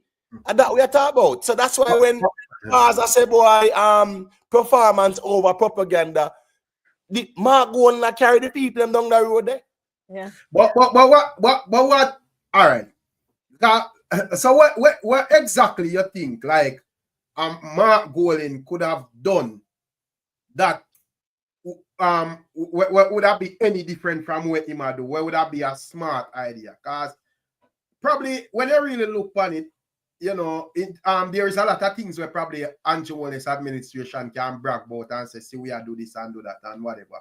And knowing how nasty Jamaican politics is over the years, you know, what heap of little go around thing or whatever, and with like social media now, more things more transparent, you can't really go around the people like that. So everybody are trying to play up and see it, people, this is what we are doing, whatever. So may I say the fact that like Mark Golding has never like been in be a prime minister before. How different you feel like him could have campaigned and actually be impactful? Because I don't think he could have just I think he could have, to be honest, because really and truly, first of all, the conference that he had, he talked about no plans. He never talk about them plans, and they have a lot of plans. If you read their manifesto, them have a lot of plans, right? Them talk about them want to do community development, them want to do citizen security more, right? Economic growth and job creation. Them do all of them have different plans. Different plans, education and health reforms, all different plans. Them have passed. Them want to. Now what may I say problem is you don't know why you are cut out, Mr. Julia. What may I say? Break up, Mr. Julia. Them have all of those the path thing. What them want to expand. Them could have talked about that because they have these things written down, but the people don't know what them have written down because they're not communicating it well. So it's like it's the conference. That's why I was disappointed in the conference because I expected them to talk about the things that they actually wrote. All right, so Rick, yeah, but may I say probably one can look and I say, not saying that everything went in the PNP manifesto, the JLP actually do, but you know, probably they must say in terms of like Andrew Wallace and whatever, you know, them start out on a lot of things and been doing like a lot of things or whatever. So me I say, in order to like get the people attention and so forth, me not sure if them could have just do like a simple like policy to policy campaign and we have a better policy over here. So and like get the people they attention. could do that. Like, they could do that because you know what? The PNP them actually historically them love free education fully from the secondary and tertiary levels. And them always say that, right? Them want to improve education access. The JLP, them want to basically do advancement. So more like STEM education, right? And skills training, which is good, right? And technical and vocational education, that's good. But at the same time, what the free education is also good too, because if you get free education and you get educated enough, then maybe you know more about what other expansion you can do, and you can help yourself to actually do more. So right, I mean, so they have different policies. Sorry, go ahead. I definitely want to give my perspective based on go ahead, Mr. Sorry. Go ahead. You understand me? I say, yeah. Big up to Colin Burton, Jar Eubanks, big up on yourself. All right, watch this now. Mark Golding has had some great moments, right, to seize the opportunity, convey the message to party members, to undecided voters, because for some strange reason, Jamaican politics is so centered around who support the JLP and who support the PNP. I've never seen both parties, even in their message now, I don't see them speaking about trying to court undecided voters. You understand me, I say? So the reality of things is that at the budget speech, I'm getting a feedback. I'm sorry, let me see what I'm doing. Yeah, I don't know why. Yeah, I'm saying at the budget speech, Rick, Mark Golding had the opportunity to tell Jamaica, convey the message to Jamaica, the plans that the PNP have in terms of managing the country. Exactly. The man go on a political grandstanding. Facts. Everybody walk out, turn it in a report where no reveal say it was much ado about nothing at all. Exactly. And turn the thing upside down about a report and turn upside down about Juliet Onless. Nobody no remember a thing where him said this. So Yeah. the PNP conference keep whatever reason and decision they make, then carry Vibes Cartel on the stage, brother.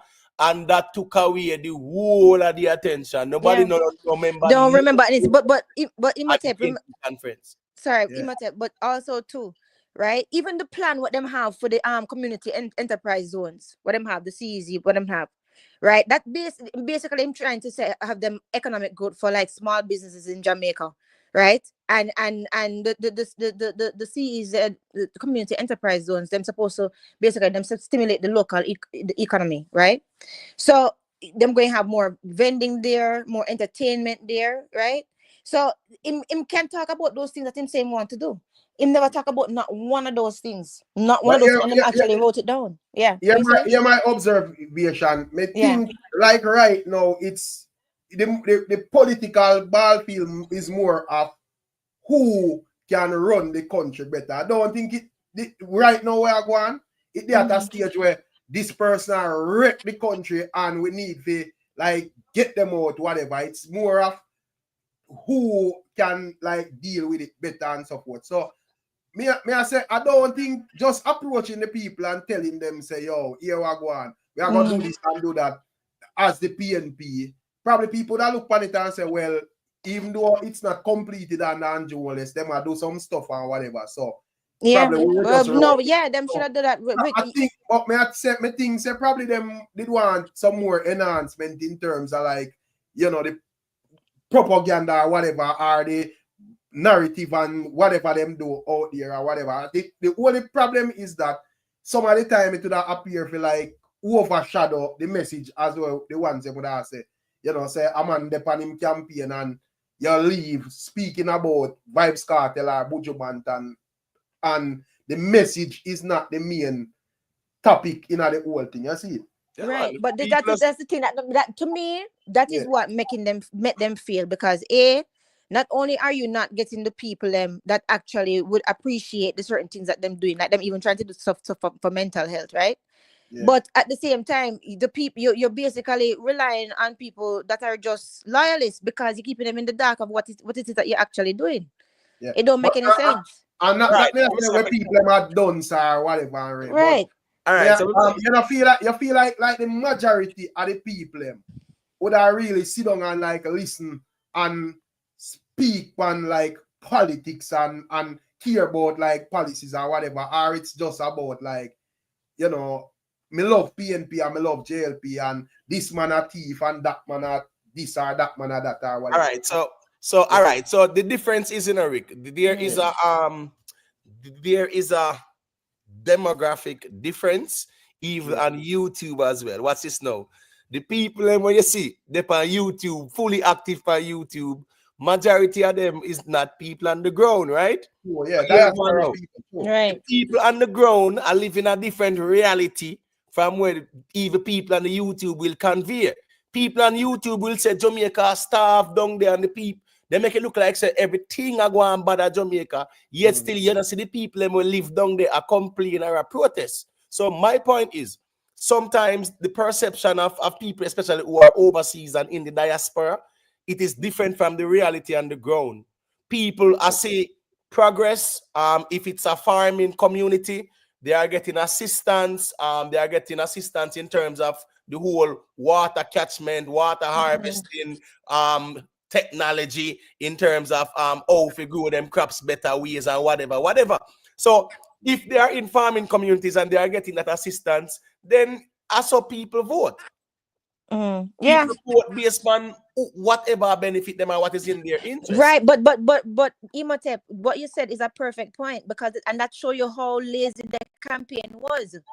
Because for them marking point between the JLP and PNP when it come on to the infrastructure and the environmental plans, right? the PNP, them want sustainable development. So basically, them want to basically focus on like improving your roads and your water supply and expanding your access to the beaches. You understand? So the public beaches, which the JLP did not talk about today. Wonder why? Anyway, so them might look at it that way, and the JLP now with the infrastructure, them might look more for like large scale national projects. You know what I mean? Like the airport, them and the highway constructions and stuff like that, which is good. And JLP is more like for modernization, for like renewable energy and stuff like that, which is good. But at the same time, the PNP, since they know their people, they could have run on that. They could have really, highlight that and say, listen, we want to fix the inside of Jamaica first. And then afterwards, make sure that we're strong enough to build on something stronger and expand. But they didn't do that. Instead, it was just pure gossip. You understand what I'm saying? That's why I was disappointed in the conference, for real. Yeah. All right. Dominant say, oh, sorry, Imate, go to. No, I'm a quick thing. Look at this now. Today, a conference day, right? Yes. You know, say from this morning, from me see how the media, I say some things, me know say Andrew never did go announce the election because me did see how the media, I say, boy, them are got gear. This conference is about planning for the next election. So, you can definitely, and then no Montague speech, they definitely confirm, say, no announcement never did go on either. But when I say no, today on a JP conference day, this is how I got in the media now, say Mark Golding, say for him assets cleared or it's steady or him good to go. Brother, who care about this today? What? Like, when and this is the problem, as me say, me understand, say, like,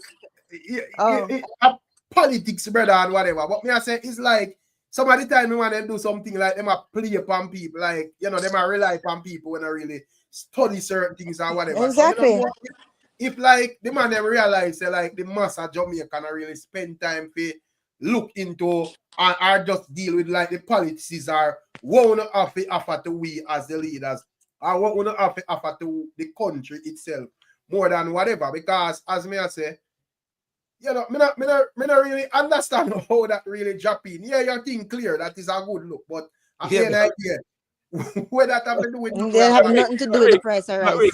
But Rick, let me show nothing you. At all. Let me show you the whole irony of this thing, right? This thing here where them a tell we now, today, where them a post today. This was gazetted October 29. Exactly. And almost 1 month after, especially today, who know what throw this out there as if say what? If it overshadow something, or it's supposed to be a conversation. I think some of the time them think they will work against you, brother. I make you look like a desperate or whatever, bro. You see, you have to, as me say, me understand, bro. But some of the time you have to be careful because you have to overshadow where you actually deal with, and when you look, I'm never say, mention it one bit. Yeah, I'm gonna look and I say, I pay propaganda and whatever. I'm just and then people confront their members and the reason I'm say, all right. Tell me where the man say about this and that, and there is no answer more than this man have 28 bank account and man a thief or whatever. Yeah. See? Because them don't even listen. A lot of the people who me see make up a lot of nice, them probably never even read the damn thing. Excuse my language. They probably don't even know what them own policies are. If you're going to whatever color you're going to bear, it's good to know both sides of the policies, but it's good to know yours especially. Know what you're actually running a banner for. But you understand what I'm saying? I mean, it's just strange to me. Yeah. Something that has been gazetted October 29, it couldn't come out earlier. Right. And when the rest of the reports were going out, everything a leak. Even before the thing official, people are here with media outlet are running it and them something there. And from 29th of October, this has been gazetted and today you choose to throw this out there. Yeah, man, sometimes it just look away more time in a reason. Right. It just so look I feel like so like even a lot of people, including even me, Imhotep, would have like did things say probably today would have been the day when the election call.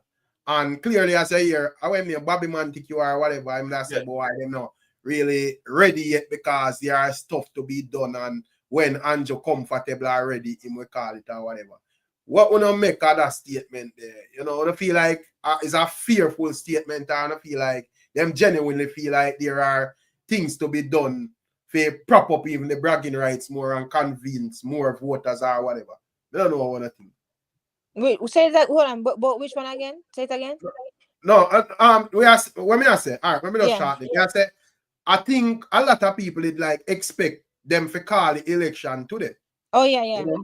Yeah, but obviously them not call it or whatever. The argument is that we have some more stuff to deal with or whatever. We will call it for our own time. So I ask if out of fear of the PNP, or I feel like them just genuinely feel like say there is enough stuff to do where can like convince the people and things where we start out were more important than running into an election or whatever. I don't know what you think. All right. So the thing is, Rick, Andrew Owens knows very well that the last election when they call, right now the middle of the whole pandemic settings, right? Yeah. The turnout was very low.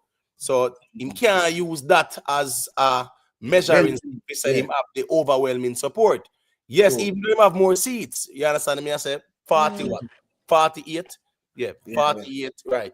So as I say, him have the majority, right? Him have more seats, but because of the low turnout, him can't use that. So right now, the local government election, the PNP were happy about it. I don't think the JLP were as happy as they wanted to be. You get what I say? Especially now to with even these two municipal seats and them something there. And guess I go on now, them strategically sequence the elections, right? Prior to the conference. Because at the end of the day, these elections supposed to be done and dusted. All JLP victories coming into the conference. But really and truly still, PNP won the 2 divisions or whatever, and JLP won the 2 constituencies as expected. I mean, that are Dwayne Smith, Derek Smith, Miss Dal whatever she named. At 30 years, Derek Smith control a constituency there for about 30 years. And he just pass it on to his son, Dwayne Smith. Miss Dalrymple, of 20 years she control this for 4 elections she win on the chat. So those things were very much expected. You understand me? I say, but I think the JLP really thought that they would have won those municipal the local government thing when they go on with. Yeah, I thought they thought they would have won too, because I mean, me even see a video with Nesta Morgan place there. That's in his constituency area there, so. And then they have them place set up ready for the victory thing. Yeah. The PNP them a troll board or something. Yeah, and so right. Because I think the PNP won the that division. So and I laugh off of them now. I say, boy, them set up victory parade and then sitting there and flap themselves. So really and truly still, I think the fact that the PNP won a couple, the fact that the PNP are saying that, well, the last local government election, we are happy with it. Yeah, it shows a lot. Even though them are putting in the work, the voters, when you come out to the voters them, and you look at the voter turnout as well too. Turnout as well says a lot as well too. Voter turnout. So what do you think? What do you guys think about things in place now and then call it here, man, down the road? What do you guys thought about the I heard some complaints, I heard some goods. What do you guys thought about the feminine push this morning in the speech? How did you guys feel about that? I think I just look at it as like a bit like probably a shady type of thing. But, you know, probably I guess them are trying to incorporate more, you know, a woman type of thing there. Because the whole speech, me did not expect say, you know, she probably would have like give some views for it. Like speak and other stuff. But clearly, you know, the intention was for kind of just like speak as it relates to females and whatever. And this is the party, and we make sure females, you know, a lot of females in the party and all of that and race. You know, but I think it was a bit shady and so forth. So you thought it was funny? Yeah, but I think I will shady. That was my view. Yeah, cool. What do you think, Imhotep? Well, I think that's more like a double disrespect. You know, it's more like them this year neatly and then them just throw a shade behind it too, because I think it's more of showing that the party has embraced, you know, the woman. You know, they embrace the women. A lot of women are in the party. I saw some conversation about a week ago where there was an argument about that there should be a quota in parliament where in terms of the amount of women that should run, because what they must say is that parliament full of one bag of man, so to speak. But the JLP kind of show said that's a lot of women that they feel like the most women candidate. So you know, them a show said them a embrace the woman thing.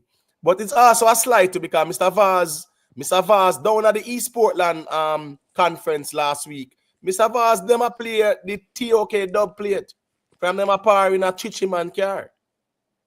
You understand me I say? Yeah. So and member said that's a politics and it dirty. So them a throw that half of Isaac. I'm not joking that them a throw it half of him. So so here we go now. When you see them and say that's them a embrace the woman, them we get that part there, but it can also be interpreted next week if you say them a throw the shade to say JP embrace the females, them and the PNP embrace the men. I know. You understand me? I say because so politics go still. It was good. It was good. It was a good one. It was all right. Yeah, man. Good. And so as I'm saying, foreign policy wise, we never hear them say nothing much. Mr. Chang as well as Minister of National Security, me think them what? Me think them really are protect Mr. Chang too, you know. Because me not hear him speak much about them things there. What do you mean? I mean, he is the General Secretary still, you know. I understand, but what I'm saying, as Minister of National Security in terms of crime being like the number one problem, you know. Yeah, he didn't mention anything about that. You're right. We don't really hear no details on a crime plan. Yeah. But what's this now? You're supposed to have a crime plan by now.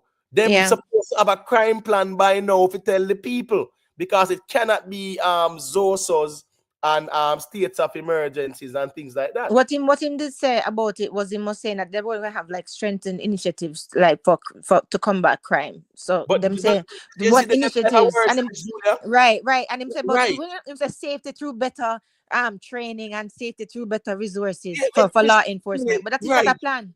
Right, Miss Julia. All of that it does sound good because somebody right. No, it don't make no sense. That's what I'm saying. So I'm just saying. Yeah, you're right. What would be the icing on the cake, and Andrew Wallace has to take responsibility for this? Listen to me. The man said we're going to. I'm saying there has to be a crime plan presented. I know, Are you supposed to announce say you have a crime plan? You're supposed to have some study group where you have to study the crime plan and create something and present to you. I want to come present it at the conference and say we have a crime plan. I want to outline it. Yeah, so we come to a conference and say all the good talk, and there is still no crime plan. Nothing at all. He had nothing else to say. You know what him say? And you know what else him say that's so vague, and I hope people catch it. Because him talk about improvements to the justice system, including reducing backlogs and increasing access to legal resources. Yes. Where do you know where you copy that from? Basically that whole that whole identification system that was somebody else's point. That's not, you understand what I'm saying? That was somebody else's point about the ID system. Right. You want to let him use it and say, oh yeah, so we're going to improvements to the justice system by including reducing backlogs. Come on, guys. Erica Barnett. Yeah. Me not compare America with Jamaica, because one, the US system kind of different. Them have them federal, state and local police and law enforcement. Me I talk about Jamaica. Let's keep things at Jamaica. Watch this now. Big up my truth. You know what I think? God bless yourself. Big up Matt. When it comes on to a crime plan, right? Yeah. And crime are the number one problem. We can't deny that, right? So there has to be a plan in place to say how we go and tackle this thing here. No, I mean, even private sector people, everybody are waiting for the plan. You know, some people are playing politics still. But really and truly still, there should have been a plan by now. By now. Presented, and the commissioners are responsible as well. You understand me? As I say, tell me, up until now, with all the military minds and law enforcement minds you have uno can't come up with a crime plan. All know something not right there, so. You understand what I say? Yeah. That know exactly at the end of the day, that will be something where people can say, well, uno need to fix that, because as Minister of National Security, yeah man, you definitely uno need a crime plan. A crime plan is needed. We can't go on like say it's not relevant. Right. And again, you prove the point how bad the PNP conference was. Because if I was in the PNP, that is what I want. That is what exactly what I write into my speech. I said, by the way, JLP, you understand what I'm saying? Anything at all what's going on with this, we should see something. You understand what I'm saying? But that show you. If you come up with, you can highlight that. Why was that not highlighted? So look at things like that. You understand? Yeah, definitely, Miss Julia. So I'm not saying, you know, you have to make sure, say, well, clearly Andrew won't let's realize that there's work to be done. I've seen where him say him make sure I tell you know, the party members, the members of parliament and things like that to engage and fix things with their constituents, because there are some areas. When was it? The last week, them I said they want a man named JC Hutchinson out and them something there. Isn't he like a JLP person? Isn't JC Hutchinson a JLP man? I believe so. Not too sure. And the people, the constituents, and then we hear say are some different type of people and whatever, but them in the constituency. So really and truly still, me just feel say Andrew only line up things, right? He might line up things and try put things in place, but I thought he would have announced it at this conference, because at the end of the day, you know, me feel say him in a good place. You know, there's a lot to show. There is no scandal surrounding him. The whole integrity commission sitting there where Mark Gold make a bag of nice vote and PNP people make a bag of nice vote. Nothing no come out of it. It's nowhere. All I say is 28 bank accounts, as if say it's a crime to have 28 bank accounts. Or him having it make him guilty of some crime. So it's just a lot of words were being repeated and no questions. Right. So what I'm saying is that JLP right now kind of have them hands clean, you know. Them hands clean, no scandal, no nothing like that now go on. You get what me I say? So, and you know how politics go. You just never know. Something can you know, throw in the mix down the road, and trust me. Yeah, the ground never firm with that. The ground never firm with politics. Yeah, but me feel say if Andrew call it now still, me think he's in a very good position. I think he is too. But I think him genuinely have things to do. He want to show more that him can do. You know what I mean? Or at least, I don't know, maybe him trying to split certain things, like raising the you know, decreasing the tax twice. What I also expected, Miss Julia. I expected Andrew to even tell us about the like some poll where them do, where the JLP do, and show some numbers and so something some like numbers that. Exactly right. Yeah, at least they can show that too, you know, show some polls and favorability and them something there too. Yeah. I mean, we understand your policies and what you're doing and what you have accomplished, but show some data as well to show say, yeah man, you know, yeah man, this is such and such poll, and this is such and such poll, and this is our favorability and whatever. Yeah, I like that. That's actually a good idea. You understand what I say? At least you present them things there too, because at the end of the day, you know, you have the accomplishments, you have the policies, but your favorability might not be as desired. Yeah, that is something where you have to definitely look into as well. And I'm not saying that's the case, but have some polls done, so at least you can show the same way or the PNP them trick the people them with the done on this poll, and I can make a bag of excitement about favorability and this and that. You know, one little 1,000 people them poll, I want to tell you say 3 million Jamaicans. And they want to make 3 million Jamaicans have spoken. It's so true. And it was about the propaganda. So the PNP look good and this and that. No, that not reading to nothing at all. But it would be good for them to present some numbers. It would have been good for them to present a crime plan. You know, let me see. It would have been good as well for Andrew Owens to speak on some foreign policy as leader. You know, he never talked much about that at all. You understand me I say? Yeah, he never talked much about it at all. I don't hear the argument of unity with CARICOM. For some strange reason, there's a disconnect going on in the Caribbean community. I think Jamaica have 24 soldiers over Haiti. Not even plane can land at the airport. You understand me? I say everybody are pull out and shut down them operations because of what's going on over there, right? So we have 24 soldiers over Haiti. At the end of the day, still, if he say him bring them home, still, you know, bring them home, because if plane can't land over there, because the man them are try off of the aircraft them, right? And everybody suspend them operations. Don't put the 24 you know, soldiers them in harm's way. Yeah, that's not the ideal thing.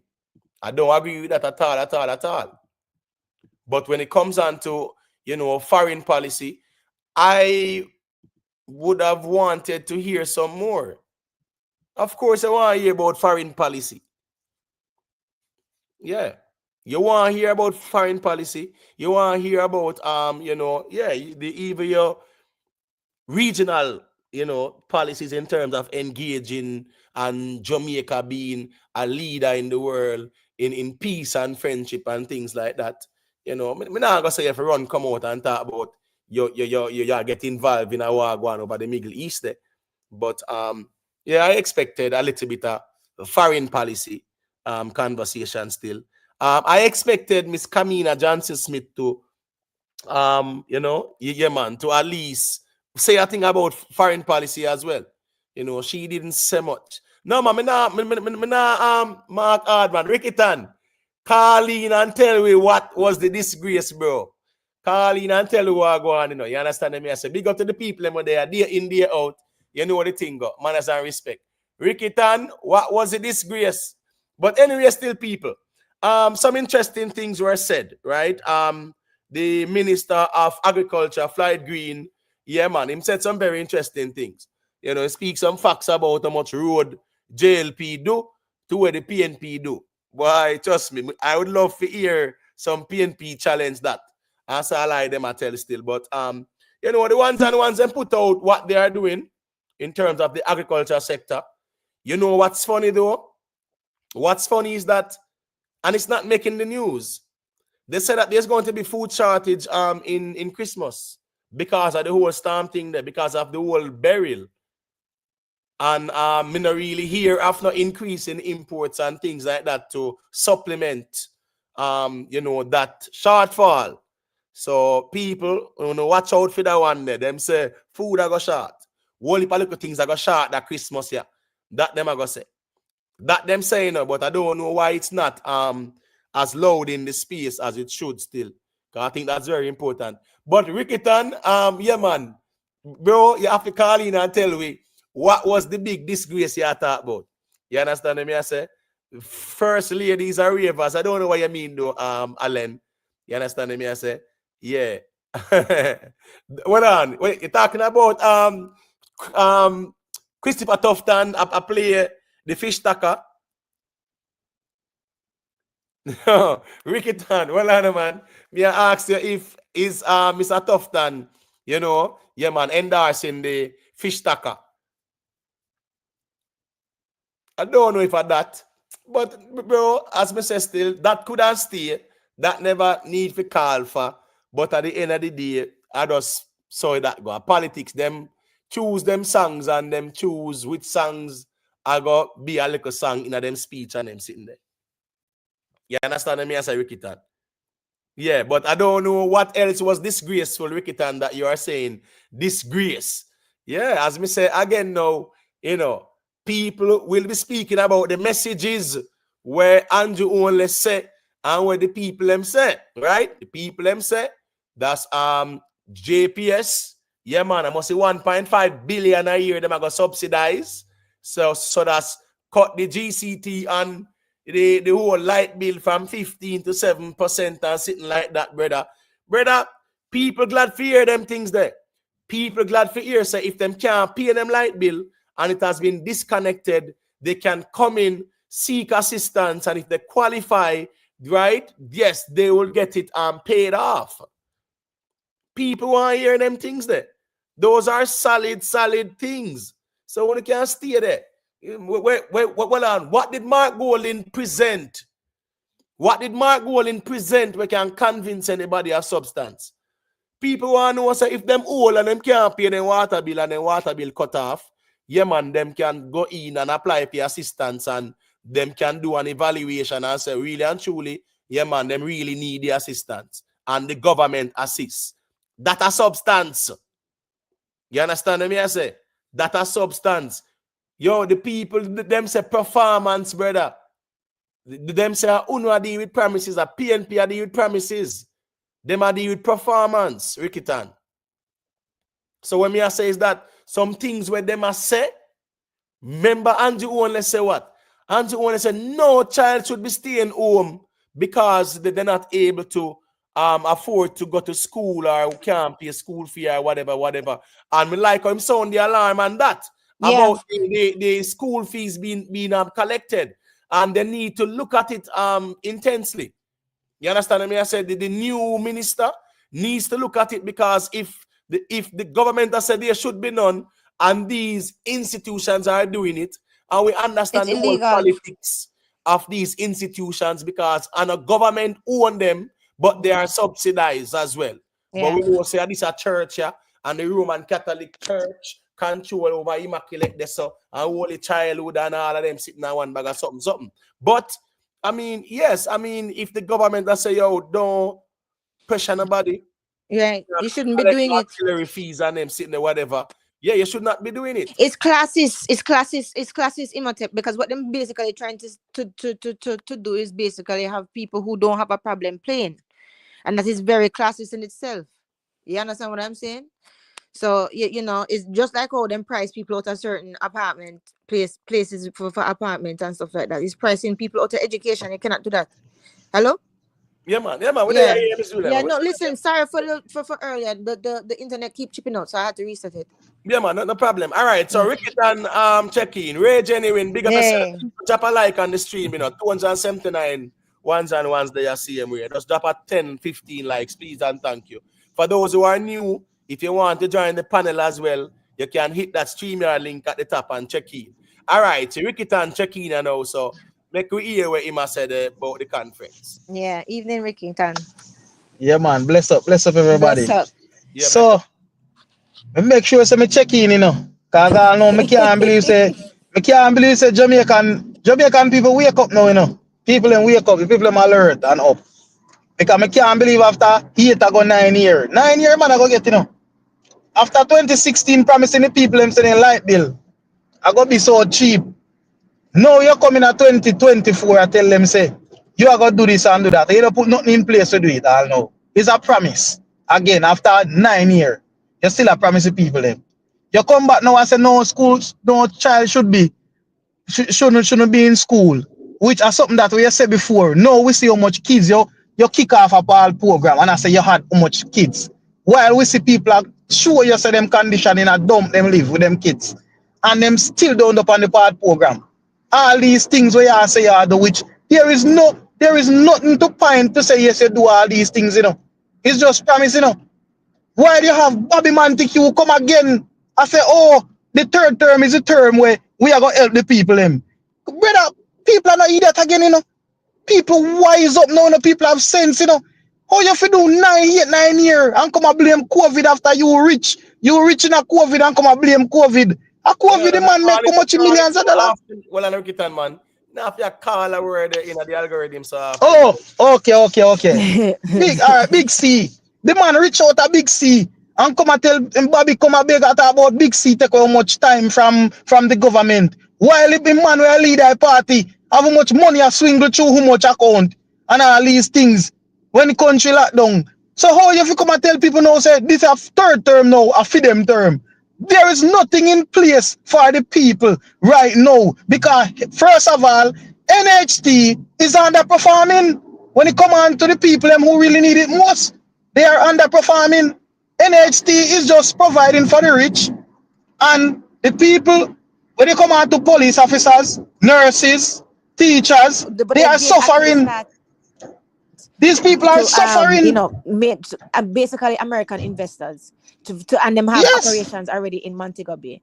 So them Yeah. have all they actually do that, and them actually plan to build on that, and them say that them plan to build on that and support micro and small and medium sized businesses, right? So, and I'm going to provide finances for them and incentives to boost entrepreneurship in Jamaica, which is a good thing. So them talk about Okay. what them doing now and what them plan to do. So you can't really say that if he wasn't really listening, though, Ricky, All to be right. honest, because you did leave for Miss a big Jul chunk of the time. You have to admit that. Miss Juliet, you Hello? cannot come. Yeah, I'm hearing you. You Yeah. cannot come after 4 years, after Ricky, 8 years, after you're 8 merciless. years, Ricky, after you hear the making whole all thing? the.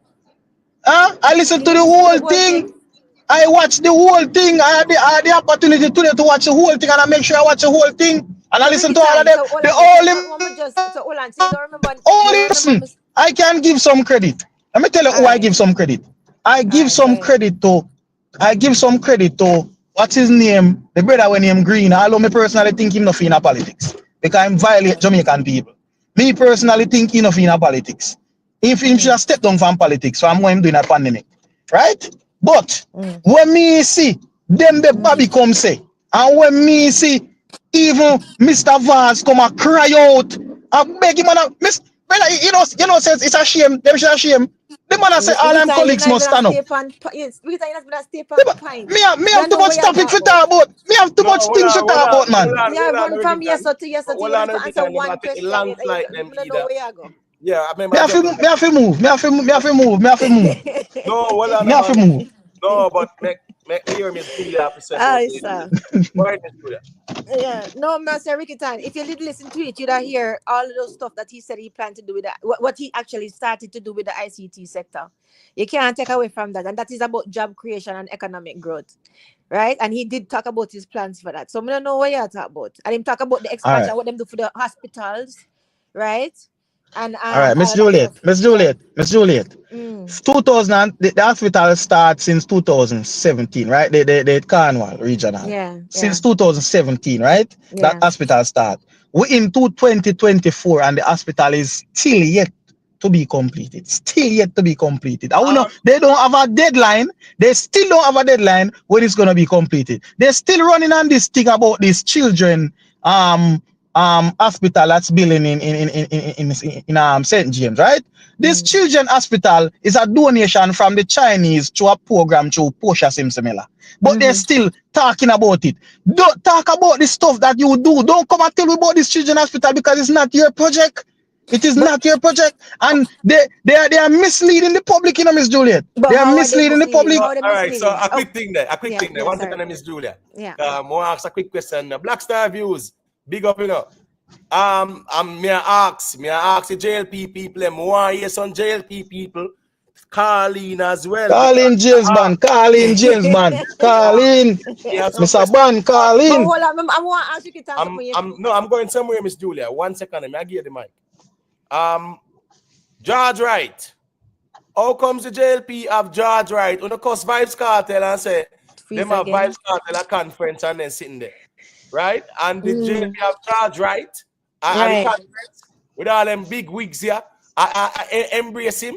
Remember this man is Senator Arbin Illinois, and he's now he's one of the assistant vice president. One of the vice president them. Him and three more of them around the world JLP machinery, you know, Arbin Illinois, you know, right? And see him embrace George Wright at the conference. So here we go now. George Wright cross the floor, people. Yeah. So yeah, me hear what I go on. I want to ask Ricky Tan. So can I ask Ricky Tan something? What's up? Yeah, I got you, Miss Julia. Ricky Tan.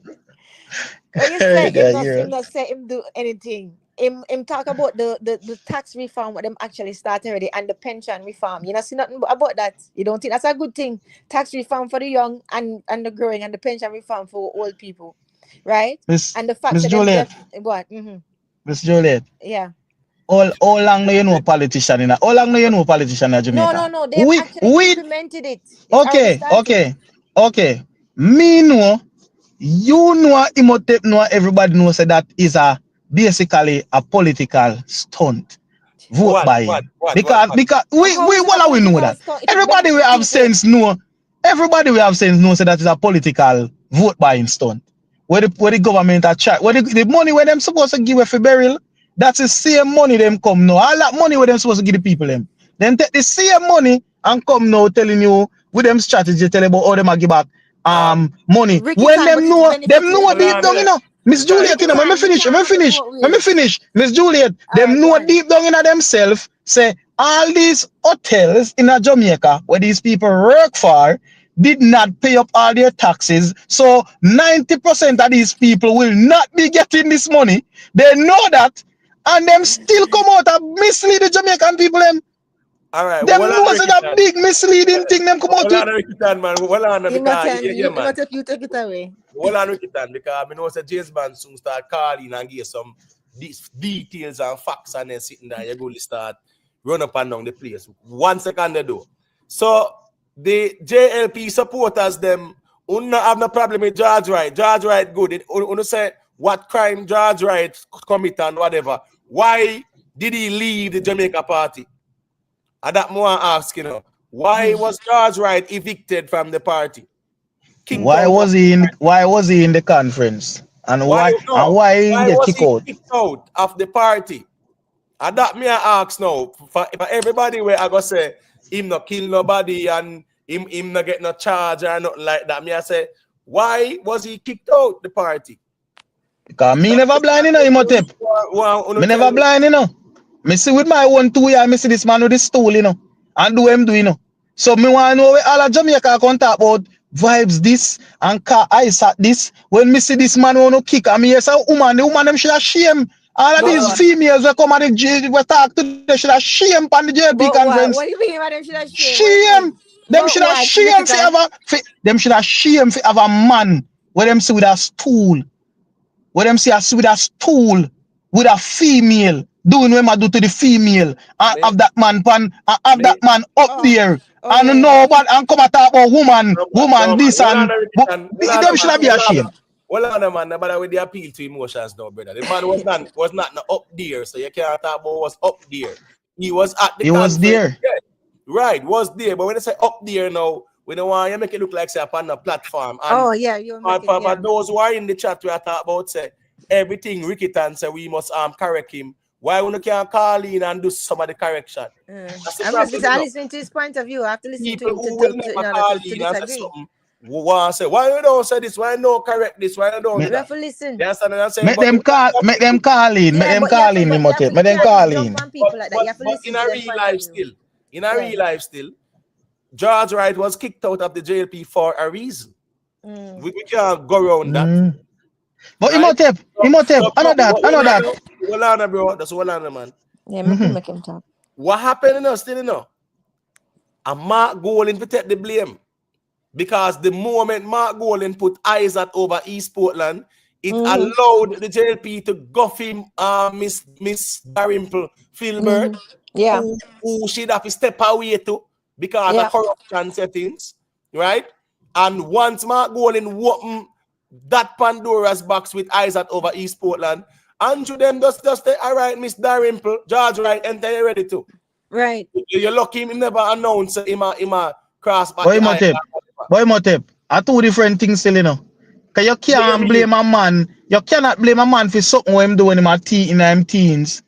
And him face him go through him go through him do him time and him revamp himself. You cannot blame a man comparing to a man who do something. When him him basically soon come off of the hurt. Him do it, so him have all the knowledge in the world of wrong from right. And what him supposed to do. And you take up a man like that. You can't take up a man like that and put it with them together, brother. Two different something. Hold on, Ricky Tan, man. Hold on, man. When you talk about man teen and what teens, exactly, teens. And in Kansas you do it again, no? Right. But teens. Anyway, leave that alone. My argument is in politics, right? Then I gotta always say what? Pick the needle out the eye before you're talking. Before you. Right. So in other words, if you live in a glass house, don't throw stones. So exactly. remember, you know, when Mark Golden put Isaac over East Portland, of course that created controversy. And let me tell you why too. Remember when Damian Crawford lost to the man up at St. Andrew side there? Them use ethics and morals and push him one side. And I saw them take up Damian and send him down to East Portland. And a karma reach them make him lose. You remember good, no? Yeah. The man that money making lose, man. Money making lose. Money and no karma, money. Well, I know. Can somebody tell me the name of the person, the PNP member that beat Damian Crawford? And them use them moral compass on him and remove him. I don't remember. You understand me? I say? Yeah. I think I that same brother them here, man, say them did all carry gas Portland. But he never. Now we are that, man. I'm saying one them did I think about first. The person who said them just unsubscribe, that's okay, you know, because here we go now. This platform is not no pro PNP or pro JLP platform. So some pro JLP platform and go here some pro JLP conversation, that is fine. That's you know, right. you can go where somebody can really come on here and say that. It's them ridiculous, Rickerton. As me say, I wonder if these people really feel say you know, them unsubscribing means anything at all. You know, because where them want to hear is not where them are here. Yeah, or they might just new to the platform too, and then they really understand it. They might feel like say, I want PNP platform, I want JP platform or whatever. No, it's not such a thing go. Right? Worst of all, uno na call in and argue the points either. We create a platform where people can call in and share perspective. Right. Uno use to the platform where people are lecture to uno. Me understand that. That's fine. That's okay. On this platform, your JLP and PNP. JLP and PNP right. get along. It's different. Yeah. All contending views, yeah, man, them take place. Exactly. So the reality is that I me calling him take, man. I me calling. Well, man, nothing wrong with that, brother, because we there, whether politics or entertainment, we there same way. So me now go make a one emotional. Exactly. You can't call in because of that. Say, the man subscribe because I want PNP up here. Say, me not care about that. You care? Then it's not your crowd. Then it's no, not for you. No. Dominant. Yeah. Me nah help them unsubscribe. But me I make them know in real life them not that important way, because where you know one here, you gotta tell me all they can do is unsubscribe to and just leave and then have to type it. You know, with ego as well. And sometimes they don't learn to read the room. This is not a platform where we there and no, a beat we're gonna beat Andrew, you know, or we're gonna beat Mark Golden, you know. No. We are gonna have LTD debates and people reason it out. That's the way it is. So if you hear Rickerton calling and attack something, you're not calling, man, and schooling. Well on the motive. Well on the emotive. Well on the, I guess we start off wrong. Come on. Okay, let me start off that way. I think we start off wrong there. Because let me let the people them know. This is Rickerton, and I am a proud PMP. So and I'm always here talking about politics with my friends on the panel. Timotep, Miss Juliet, Rick Storm, Subi, JB, Jamaican YouTube, and all the other people. So if anyone on here feel offended, just know that I'm a PMP, and I'm gonna give you PMP. And the channel is for everybody to. But well on Rickerton, 1 second, right? The reality of things is this: if anyone is in the chat and only hear Rickerton up here talk some PNP gibberish, right? Colleen. No, I only don't want Colleen because all right, only not used to the Colleen thing. That's fine. Only can type it in the chat and say, Rickerton, you are wrong. This is how it go, and you type it in the chat. But when you type and I say, correct the man because he talk foolishness, and why do not correct him? All the way when type say, you couldn't spend the time and type where he must say and correct him. You understand what I say? That's the reality of things.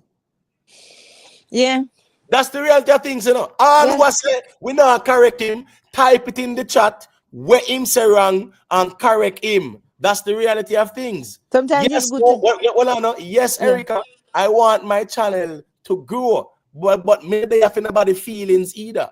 but turn off. Turn off because you're not hearing where you want to hear. You understand what I say? This is not how it goes. If Ricky Tan says something and he might say a thing and it might pass, we are whatever. We don't have a police where he must say neither because we never declare ourselves as no, well, me not declare myself as no labor right, as no PNP. So at the end of the day, if somebody want to challenge what he must say, then challenge what he must say.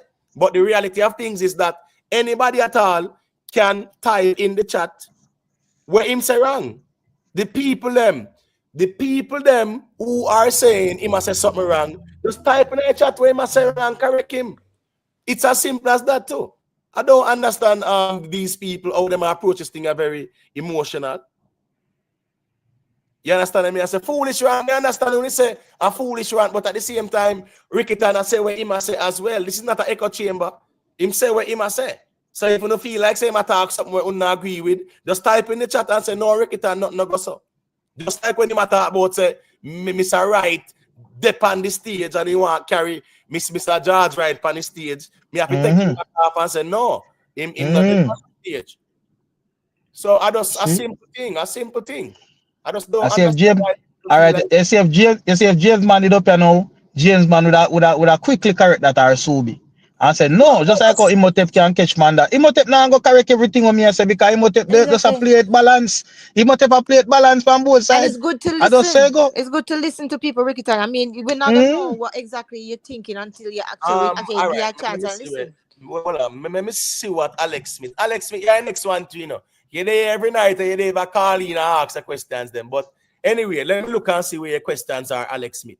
Because yeah, say you put some questions to Ricky Tan and I don't see it. But yeah, people, really and truly still, yeah, if anybody want to unsubscribe because of what them want hear, them not hear it or whatever. Yeah, and boy Imhotep.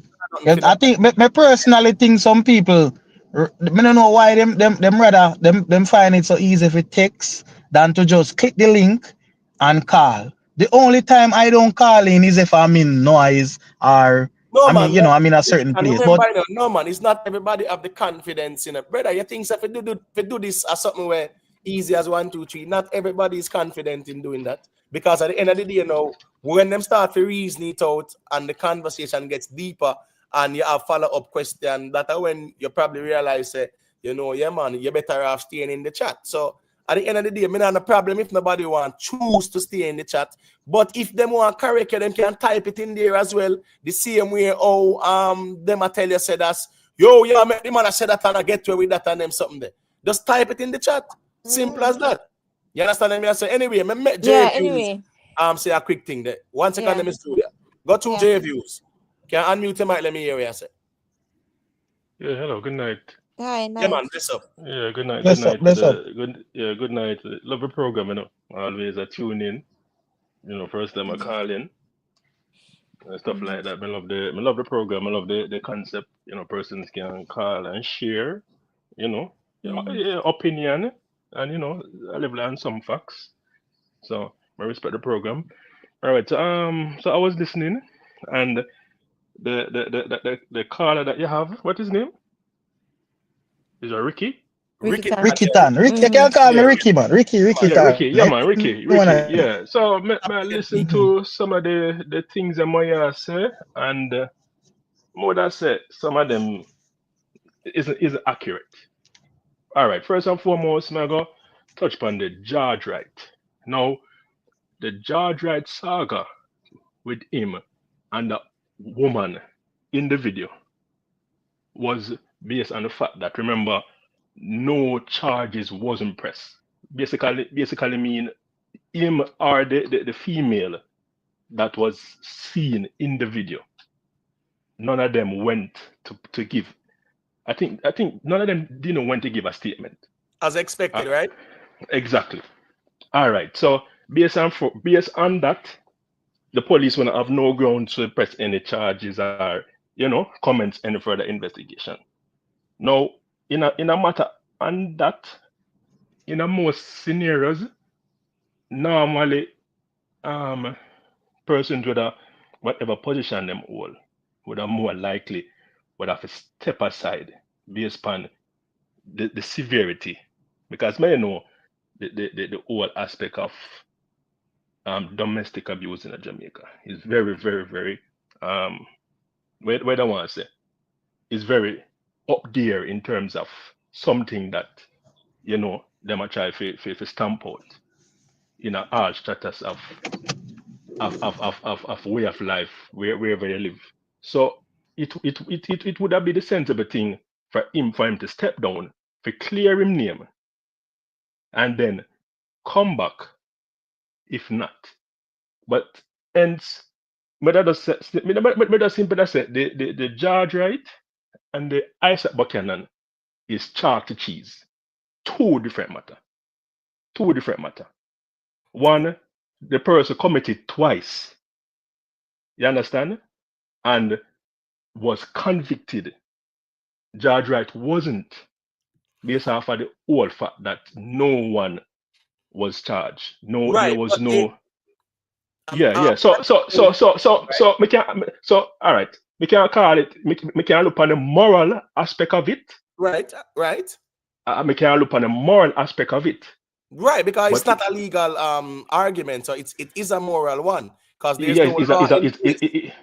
no law in place that bars them from running like that. So it is a moral one. So if it's a moral one, yeah, it should be applicable to both of them. So I just write this somewhere there still. Me not go pardon Isaac and beat George Wright, or pardon George Wright and beat Isaac. It is a moral conversation. It's not It's a moral, and to me, I'm say a chalk to cheese. One is chalk, one is cheese. You can't come because it's apple to orange. The two of them is apple to orange. No, I get that part in terms of the nature of the offenses. However, since it's not a legal argument, right, and it's a moral one, then it's the same moral compass that's applicable to both of them. What George Wright did resulted in him being kicked out of the party. Whether anybody want to polish it off and say he chose to step aside, well, we know how politics work and we know how it go, right? He was told to pack his bags because it can't look good, and you know the thing go, right? So him there at the party. One second, I'm a general. Yeah. He was at the party now, and as me say, me not a problem because the next thing we want here is him crossing the aisle, because as me say, Mark Golding them open the gate when them put Isaac over East Portland. So that's just the whole context of the conversation with me, but it's the same moral compass that should be measured them. But I do agree that the nature of the offenses do differ. All right, as me say, as me realize, the conversation is all about the upliftment and movement of Jamaica. Now, there are so many things based off of the conference that I listened to and I heard. Imagine you slash 50, you shave off 7% off of 15% of something. You know how much money is that? Yes, in but reality, the thing with that, the thing with that though, right? No, yeah, man. He said next year, right? Yeah, man. But remember, you have to look on the intricacies of these shift and policy changes, and JPS, and what amount of money them have to probably absorb, and X, Y, and Z. So may know that these things now are really finalized same time.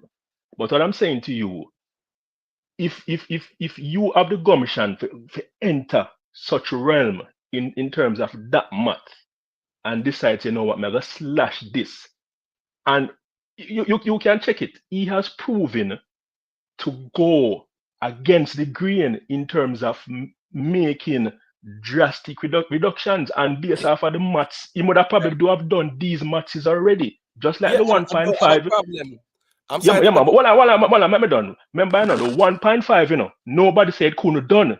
Remember, when Ardishaw was there and Favor Williams was there, they would have probably do the math. I remember, these mathematics, people would let me tell you, I'm gonna say something in general.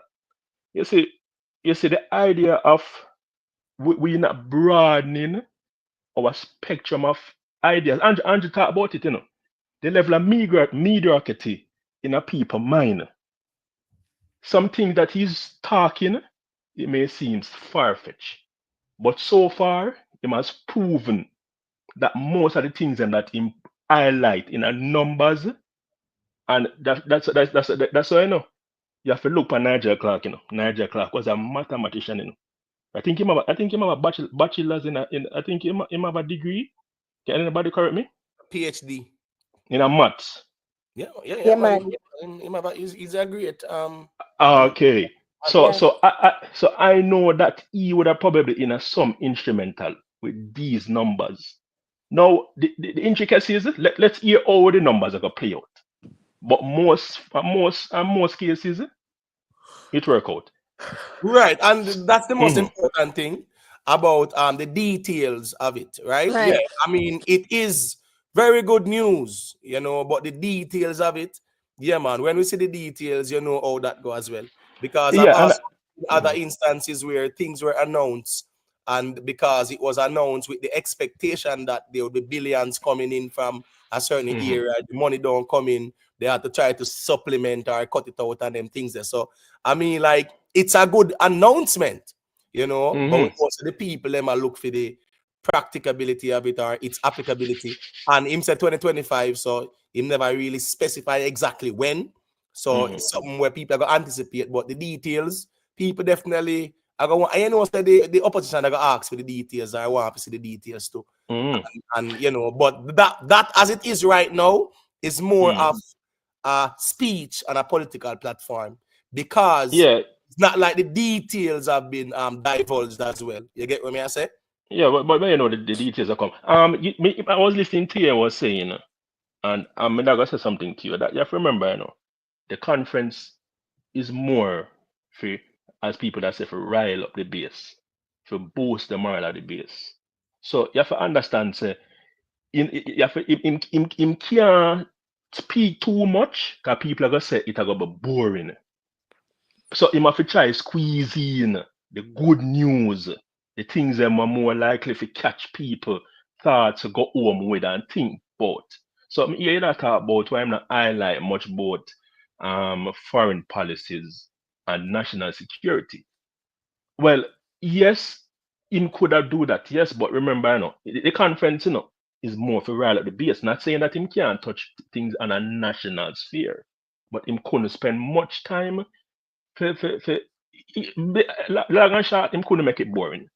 All right. No, And this is not. Well, No. at the end of the day, still No, in no, no. general, once again, Miss Julia, at the end of the day, in general, something as the most important national issue. Right.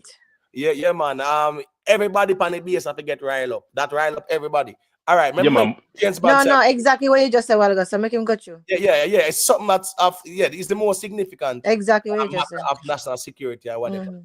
Yeah, man. But hold on, JB, what on JB? What's Let me just make yeah, go James on. Bond say a quick thing and they can say a thing after now, because it go a long time they are waiting. So 1 second.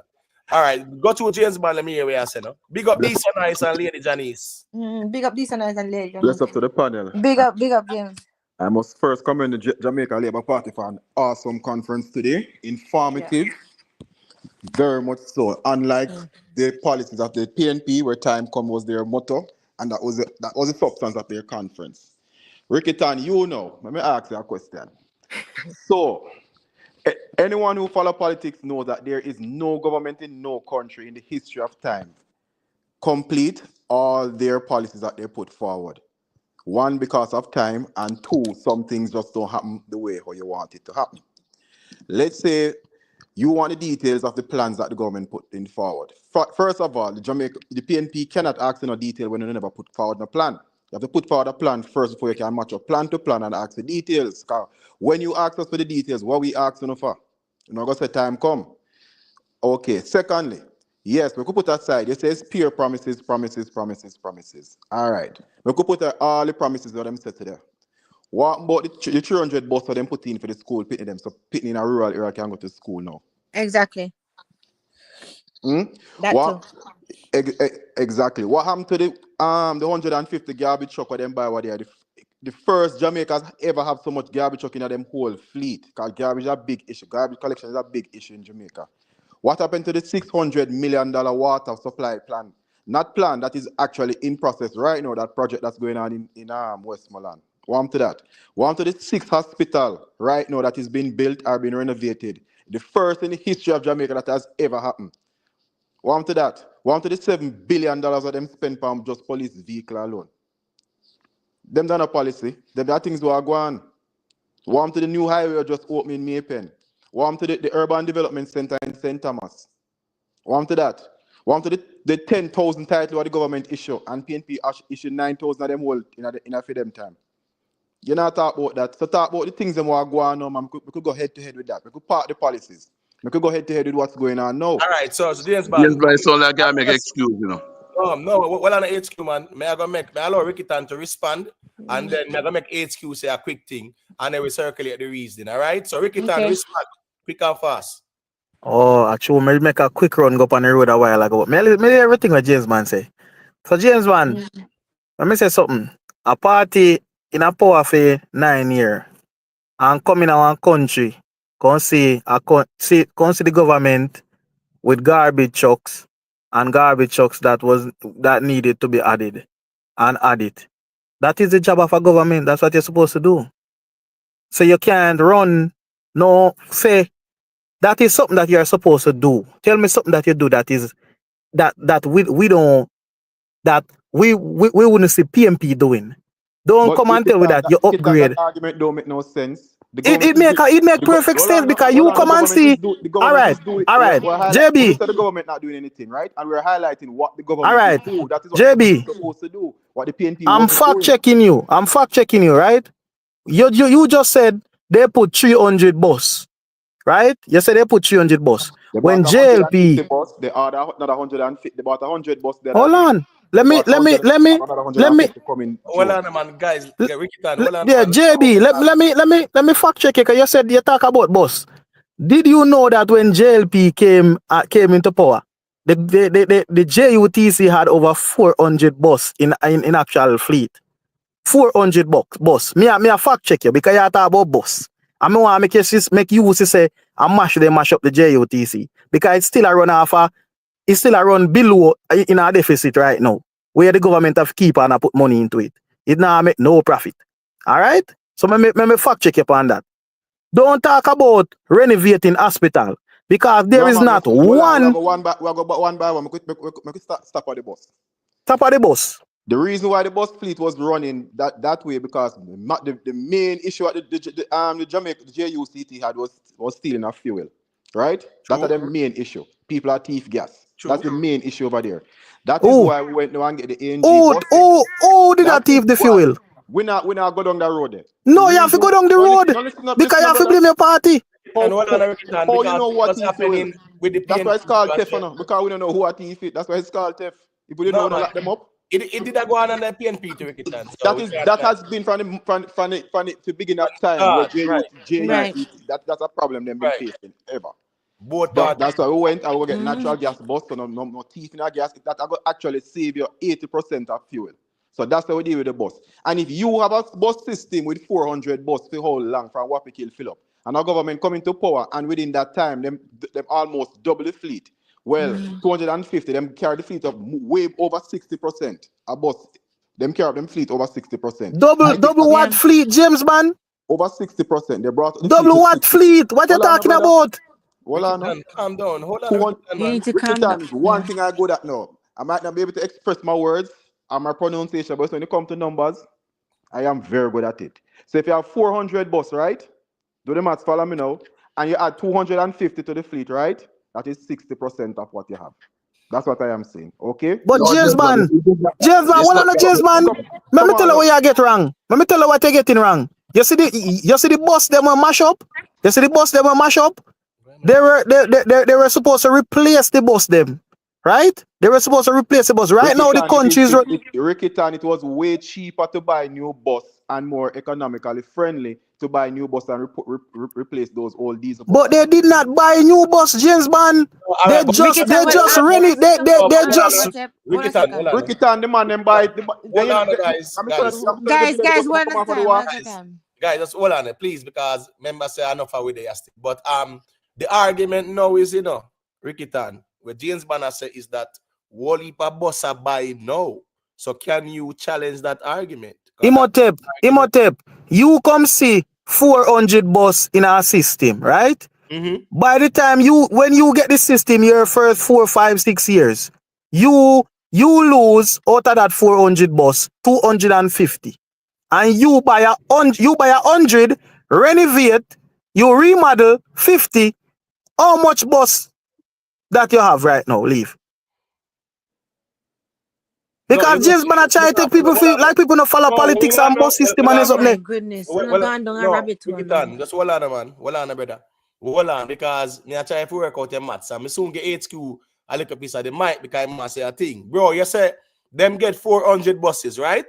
Over 400 bus. All right, over 400. All right, let's say 400, right? Let's say 400. Cool. All right, I'm continuing the rest of the argument and make me walk with you now. While you're in power, 250 of those buses went out of service. That leaves 150. Okay. Is it me or him break up? How much bus that leave? No, I lasted for about 5 seconds. So 400 bus, 250 mash up under your care. That left 150. Finish You bought 100 brand new. You good? Make you have 250 now. Okay. Plus you remodel 50. All right, that make you have about the 400. So you break even there, sir.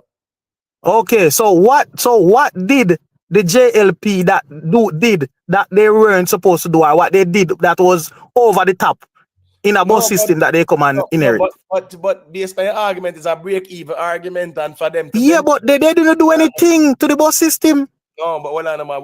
We can't say that because we see the difference, brother. We see them stop. Watch this now. One of the best thing the JLP did was to go cashless, so then stop thief the paper roll them and collect the whole of the money. People are thief paper roll. Well, I know people were thieving rolls, the receipt paper them, right? And a cash out for themselves, brother. You understand me? I say so. Now them paperless, yeah, man. The conductor them and them people can't thief the paper roll them and run things for themselves, and millions are being stolen through that scheme. So that a save we hundreds of millions of dollars because JUTC was losing a lot right there. So a man does thief a paper roll and know say, yeah, that him a run probably first trip too. And you know, say, I give them a plus on that, Imhotep. I give them a plus. Cost them $80,000 hold on there. in fuel for one bus. Now with the AMG cost them $20,000. That right, so it's a big difference. That I give them a plus. Imhotep. 50 bus that they order and pay for already. That will arrive on the island in June or July. All right, so paid for without a loan. Right. So talk about. All right. And the numbers that Kitan talking about is madness. Not no, say let's make up some numbers, but that's fine because at the end of the day, still. All right, Imhotep. Hold on the Imhotep. Brother, guys, one at a time, man. We're not race, bro. Just calm. We're not racing, bro. You know, say when we are racing, 4 or 5 hour reason, brother. Yeah, man, just calm down. You get a chance to talk. See me, I wait to talk to. Enough people there are wait, man. So people here, just wait. Me make HQ say a thing, and then Miss Julia, and then you can say a thing after. And then just relax. Say a thing. Make you circulate the mic a little bit. So unmute the mic HQ. Let me hear what you say. Yeah. Good night, panel. Good night, everybody. Good night. Bless up. All right, Jameson, me here just really laugh at ton of achievements where you say or actions where you say JLP though. But here what now? The reality of it is that this JLP coming to power is the bus system where you still invest 300 bus, which not really go like that. But is it better? Is the transportation system better? Yes, like what them say.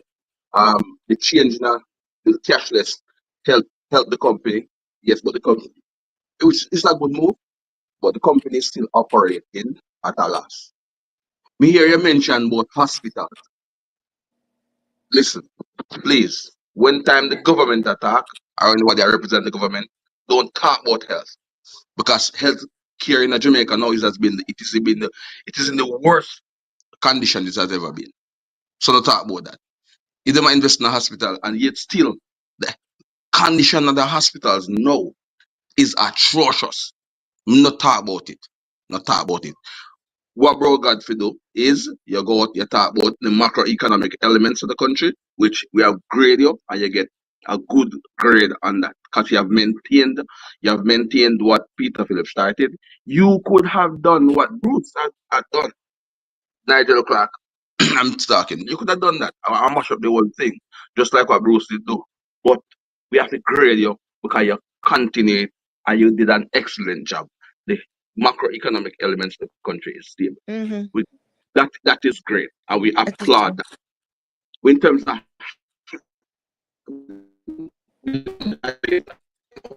No, you break up. You break up a while ago. No, but General, in terms of you gone in the Matrix HQ. Yeah, I hear don't me know now? what's wrong. Yeah, I'm hearing you now. Got you. Just Yeah, man, start got you. over a little bit.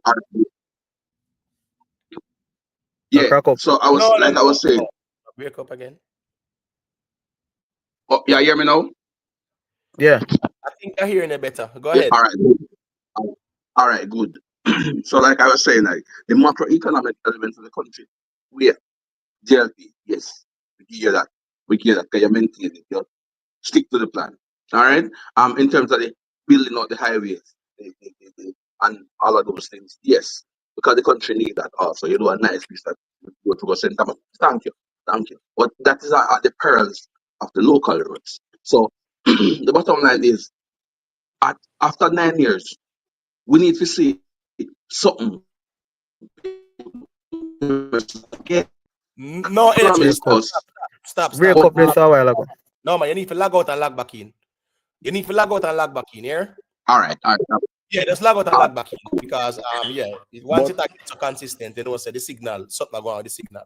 All right. Yeah. So What HQ has said in email, Jamaica healthcare system is the best it has ever been. No one is saying it's perfect. It is the best it has ever been. People is living from all over the Caribbean coming to Jamaica to get procedures done. Yeah. You can't tell me that it has been in the worst state ever. James man, people always move, James man. Wait. It was my turn supposed to talk afterwards. Go on, Miss Julie, sorry. No, but what I was saying was I actually agreed what you were saying because funny enough, what I was going to talk about was the debt reduction. Like the actual debt to GDP, the ratio actually declined from 120% in 2016 to 78% just last year, right? 140. So then those are facts. You can look it up, and also them increase the foreign reserves, and don't forget about that, right? From 2.3 billion to 4.2 billion. That's a big thing. And don't forget about employment, right? And those are those are numbers that matter. The rate dropped from 13.7% to 6.6% last year. So you can't really ignore the numbers. He's correct. He's right. You know what I mean? But at the same time, them need to talk about it too. And it's good that they spoke about it. But when in Jamaica history has been 6 hospitals been built or been renovated at any one time. When was the last time a hospital been built in Jamaica? Exactly. Let them come with them foolishness here. When has the last time a hospital has been built in Jamaica? PNP had this for 18 years and have nothing to show. Nothing at all to show. James what are you saying? All right, make HQ finishing point. Can I get cut off? I'm getting cut off again because I'm still noisy. HQ signal I'm still noisy. So, yes, HQ, I forgot somewhere else. Change the location, HQ. Log out and change the location. Yeah. All The right, Wi-Fi. make sure me location. Yeah, hear me good now? All right, good. Yeah, man, got you. All right, so again, we go right back to 6 hospitals being built. Is the health not at its worst now? It is at its worst now, even though with all of that, right? All right, Miss Julia, you know how they calculate unemployment? Pardon? You know how they calculate unemployment? Go ahead and tell me now. All right, so if 100 people, if 100 youth is here, and 50 of them is looking job, right? And then you have let's say 45 of them get the job, or 5 doesn't get, then the unemployment rate would be like 10%. Because who is not looking jobs are not calculated in that amount, That is true too. And that is why You have low unemployment, yes, but you have more people. But yeah, No, that is But true. But people the are thing is, but working people more. are But making HQ, what you money. say, no make no sense, you know. No, but listen, but H, people No, are making Jonathan, money I in mean non. what I say don't make no People are sense. making. Guys, hold on Look at now. that, this Hold on, man. hold on, JB. hold on. Wait a second. Wait a second. That it Mm. still does not negate the people who are actually making money in unusual ways because society has changed. And as you said, this how they calculate unemployment has not changed. And the thing is, a lot Yeah, of people are making. We have more influencers now. We have a lot of people who basically work for themselves now, so them don't account for that as well. So it's a And, double-edged sword. You yeah, see what but I'm Miss saying? Julia, you but know if what I I not think looking is at that a job lot that of have people nothing to do don't with want to government, work because if I am not looking for a job that has nothing to do with government, you know. Right. That's but the still true. condition exists where if I see people working and they're working and you're still they're working and them can't afford food. You gotta work and you gotta work minimum no. wage. You're gonna say better me now go to JB, job. that is the Give reason me, why the Prime Minister came out and said, now that we're at a record low unemployment, we need to figure out ways how to increase productivity. That's That's the right. reason for All right, it all now, right, okay? and a quick thing too, True, because true. Sorry. all right, we definitely Sorry, hold Matthew. Go on. ahead. Yeah, Yeah. J is a quick thing, but for those who are saying, as it relates to JUTC, right? Mm. For those who are arguing that JUTC is losing money, right? Public transportation should be subsidized. In reality, the type of economic system we have, government should not be for profit. That's the reality of things, right? It should not be no for profit, which means that they should not be holding on to the whole heap of airports and other things. Emo, It should be privatized. sorry But not to what cut you, Emo. Sorry, I'm really sorry to cut you. There's an airport in there's a flight that leaves from I think it's Arizona to some country place in New Mexico. Two people a day go on that flight. It costs the government about $36,000 a year to run that flight, and the government cannot get rid of it because you have to have connection with people through different cities, and the government has to keep that flight going. right. Two So people a day go on the airline. public transportation is an obligation of government. So what's this now? For those who are arguing about JUTC, it's not like saying me want to see JUTC and make no profit like that because it's not possible like that. Because it is subsidized public transportation. However, me feel say, and I remember Andrew only saying that they were partnering with some private entity to run the JUTC. In never this Yeah, man. There's a public-private partnership going to start. right to run the JUTC. So at least you know them can run it at to a point where it not really bleed the taxpayers because I really we whenever the the JUTC lose billions, yeah, the taxpayers feel it. But the reality of things is that it's not like say it make profit, but it is still a big loss-making entity. But if your biggest bill at the JUTC is fuel, and you cut your fuel by 80%, Definitely your biggest cost to JUTC is fuel, no? true. Fuel, and you cut it by 80%. Come Right. on. True. Yeah. There's a difference. All Imhotep, right. Views. Hold on, HQ. Hold on, please. Let me Okay. make J view say a quick thing, and then you can say a thing after HQ. So, go to H, J view. HQ, ask you a question. Starting the matrices and the data them use for so long. Isn't it the same matrices and data them are used now? So why is it now that you want to question the unemployment rate because the numbers are low? No, I am not questioning unemployment rate. I'm just saying to you that no, a lot of people don't is not looking for a job. Let's say for instance, you think a lot of people gonna go work for minimum wage now? That's the reality of it. Those people No, but yeah, that don't look for work. That's just the no, but reality of it. but hold on, question. A lot of people wasn't working for minimum wage back then when it was much lower. And remember, inflation, cost of living, the devaluation of the dollar was very high at that time. The dollar was sliding. How many decades now the dollar have been sliding? So I'm saying to you, All right, you make a panelists, me good are listening. I comment, you know. you make a good point. Yeah, big up But me yourself. not, is it that you want to pour? It's to me, it's like you pour cold water upon the numbers for you to bring up that. Me not understand. Just like now, crime is trending down, but yeah, people are still question it. Is it the numbers that is going down, or X, Y, and Z are wrong starting. The thing is, we can't throw the baby and the bathwater out tight when things seemingly not going our way. We just have to just try and yes, me know some people don't want to try play the fair game, but you just have to play the fair game.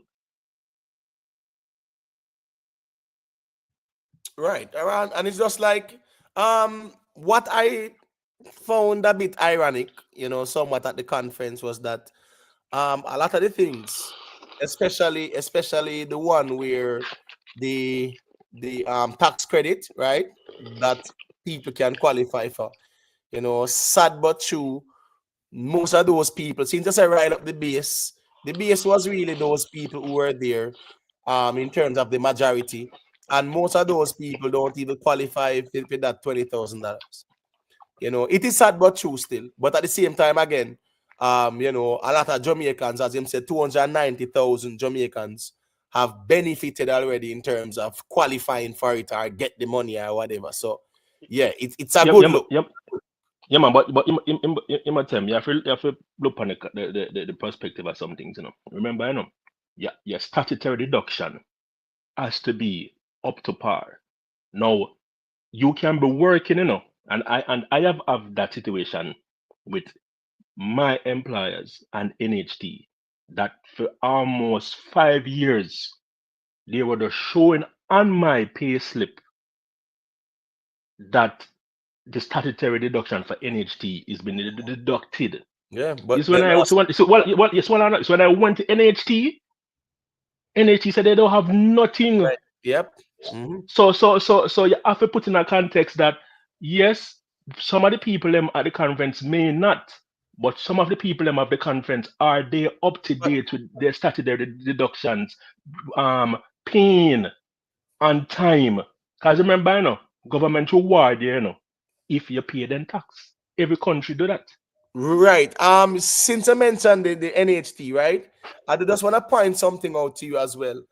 Just to add to what you said, because Andrew Honest in his speech as well, he did say he stands with the people from the hotel industry who are protesting now. Yeah.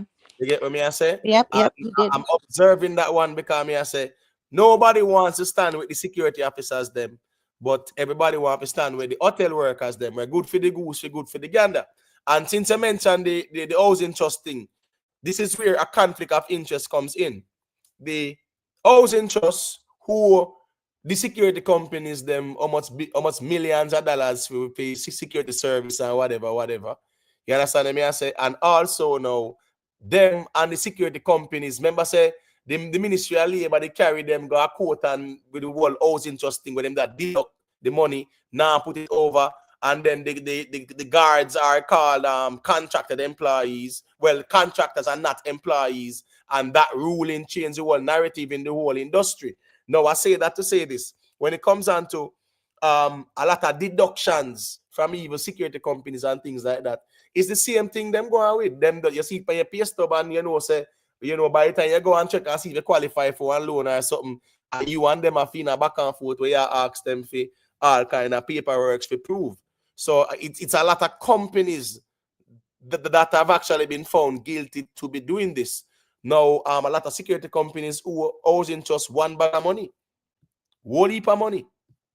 But guess what going on now? Owes in just owe them one bag of money too. Yeah. So 1 second there. So the problem is sometimes as well, nobody wants to support the security officers them getting unionized and things like that. Right? And the whole industry fight against that part. You understand me? I say so we're very selective because them abandon the security officers, them will risk them life, and then they must say the hotel workers them can do it. There's no difference. Two private sector people, and the same thing them are doing at the private sector in terms of them being in private sector. So they should be able to can unionize and them sitting there to have representation. Yeah, man, but remember, Andrew only said a few days ago that he got streamline the tax is being deducted. Because may when you get your pay slip and you see education tax, NHT tax, all sort of this tax here, you can just imagine the people in a payroll and them have to submit these numbers and all of that. So me know say there's some earlers in the system, yes, and also there are some problems in the system where people just pay over the people their money to the government.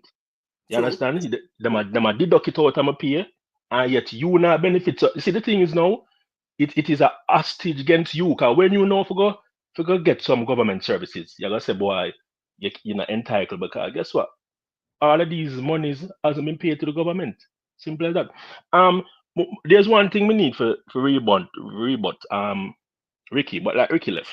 Ricky they said the teachers them and the nurses them better worse off now. And the last time I can remember, the last wage freeze I could remember was under Bruce Golding. The last wage freeze I remember. And I could remember the infamous Edith. If it's Edith Alwyn, who used to represent is the Nurses Association. Yes. And I could remember that lady used to walk miles on road for the nurses them get them money under wage freeze, having a wage freeze. When we used to sit down and watch TV at night time, I said that lady represent wage freeze liquid.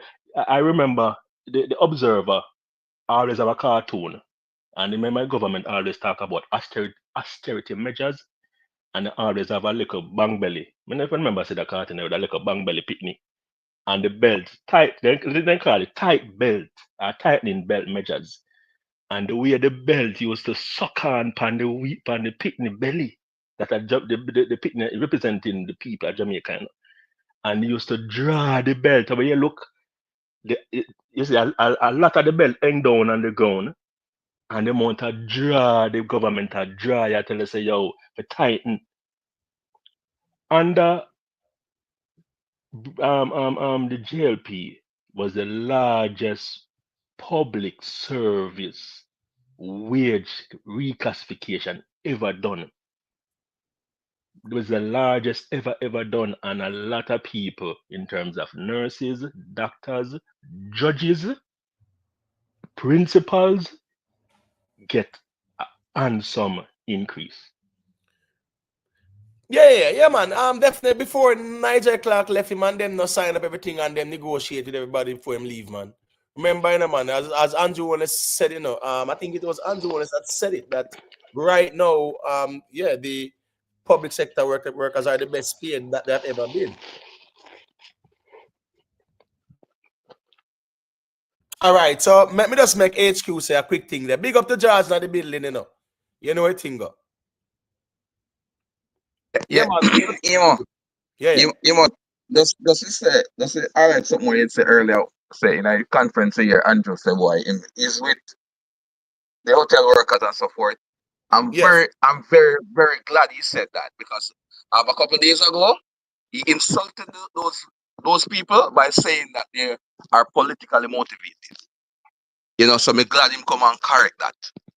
Yeah, very much. But at the end of the day, how comes the hotel workers would be politically motivated when they are from all different walks of life? I just said that. No, but let's look at it. You have a proof. HQ, you have got to prove that or no? You have got to prove that. I mean, Andrew said that no way, so you have got to prove that. And that would be very stupid of him. That would have been such a stupid remarks to make. Funnily, I don't see it, and I think something of that I don't see that either. Could have been viral. So you have to go prove you that. have to prove Come with that. the facts, brother. Exactly. That's so nice. Well, you know, me hear him when I wish I think the day. You know, me hear him for the facts and come here, brother. Find the clips and give them. All right, I'm telling you, yeah, man. Look for the clip. Yeah, man, no problem, Give me a man. minute so we can find the clip. No problem, Please, man.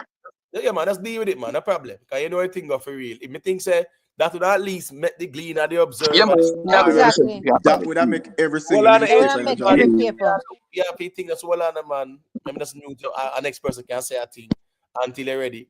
When you find it, you can just talk. You get me? I say it's over to you. But if other ones want to say a quick thing until you present the evidence, yeah, I agree with that too. Because me not see nothing like that. And me go through the media every day, you know, in terms of the news and anything there, you know. Local, regional, international, all over the place, me there. That I me too. And me no see it. And if me see it, him, that send it that time, I know that send it to me. 100% them mean 100%, because just like more if you ask your James Bond say what kind of this called Samuda that way there where you couldn't even make the man bow out in our glory. I really the general secretary make an announcement say the man now run again. It's not even him tell them say that's I eat that, the man never throw it over, bro. And then Samuda, I 80-year-old and a man. Yes, but me I say you can't push him on one side after 40 years, bro. Me not think of the right way that James Bond. That's not the right way if you need Carl Samuda.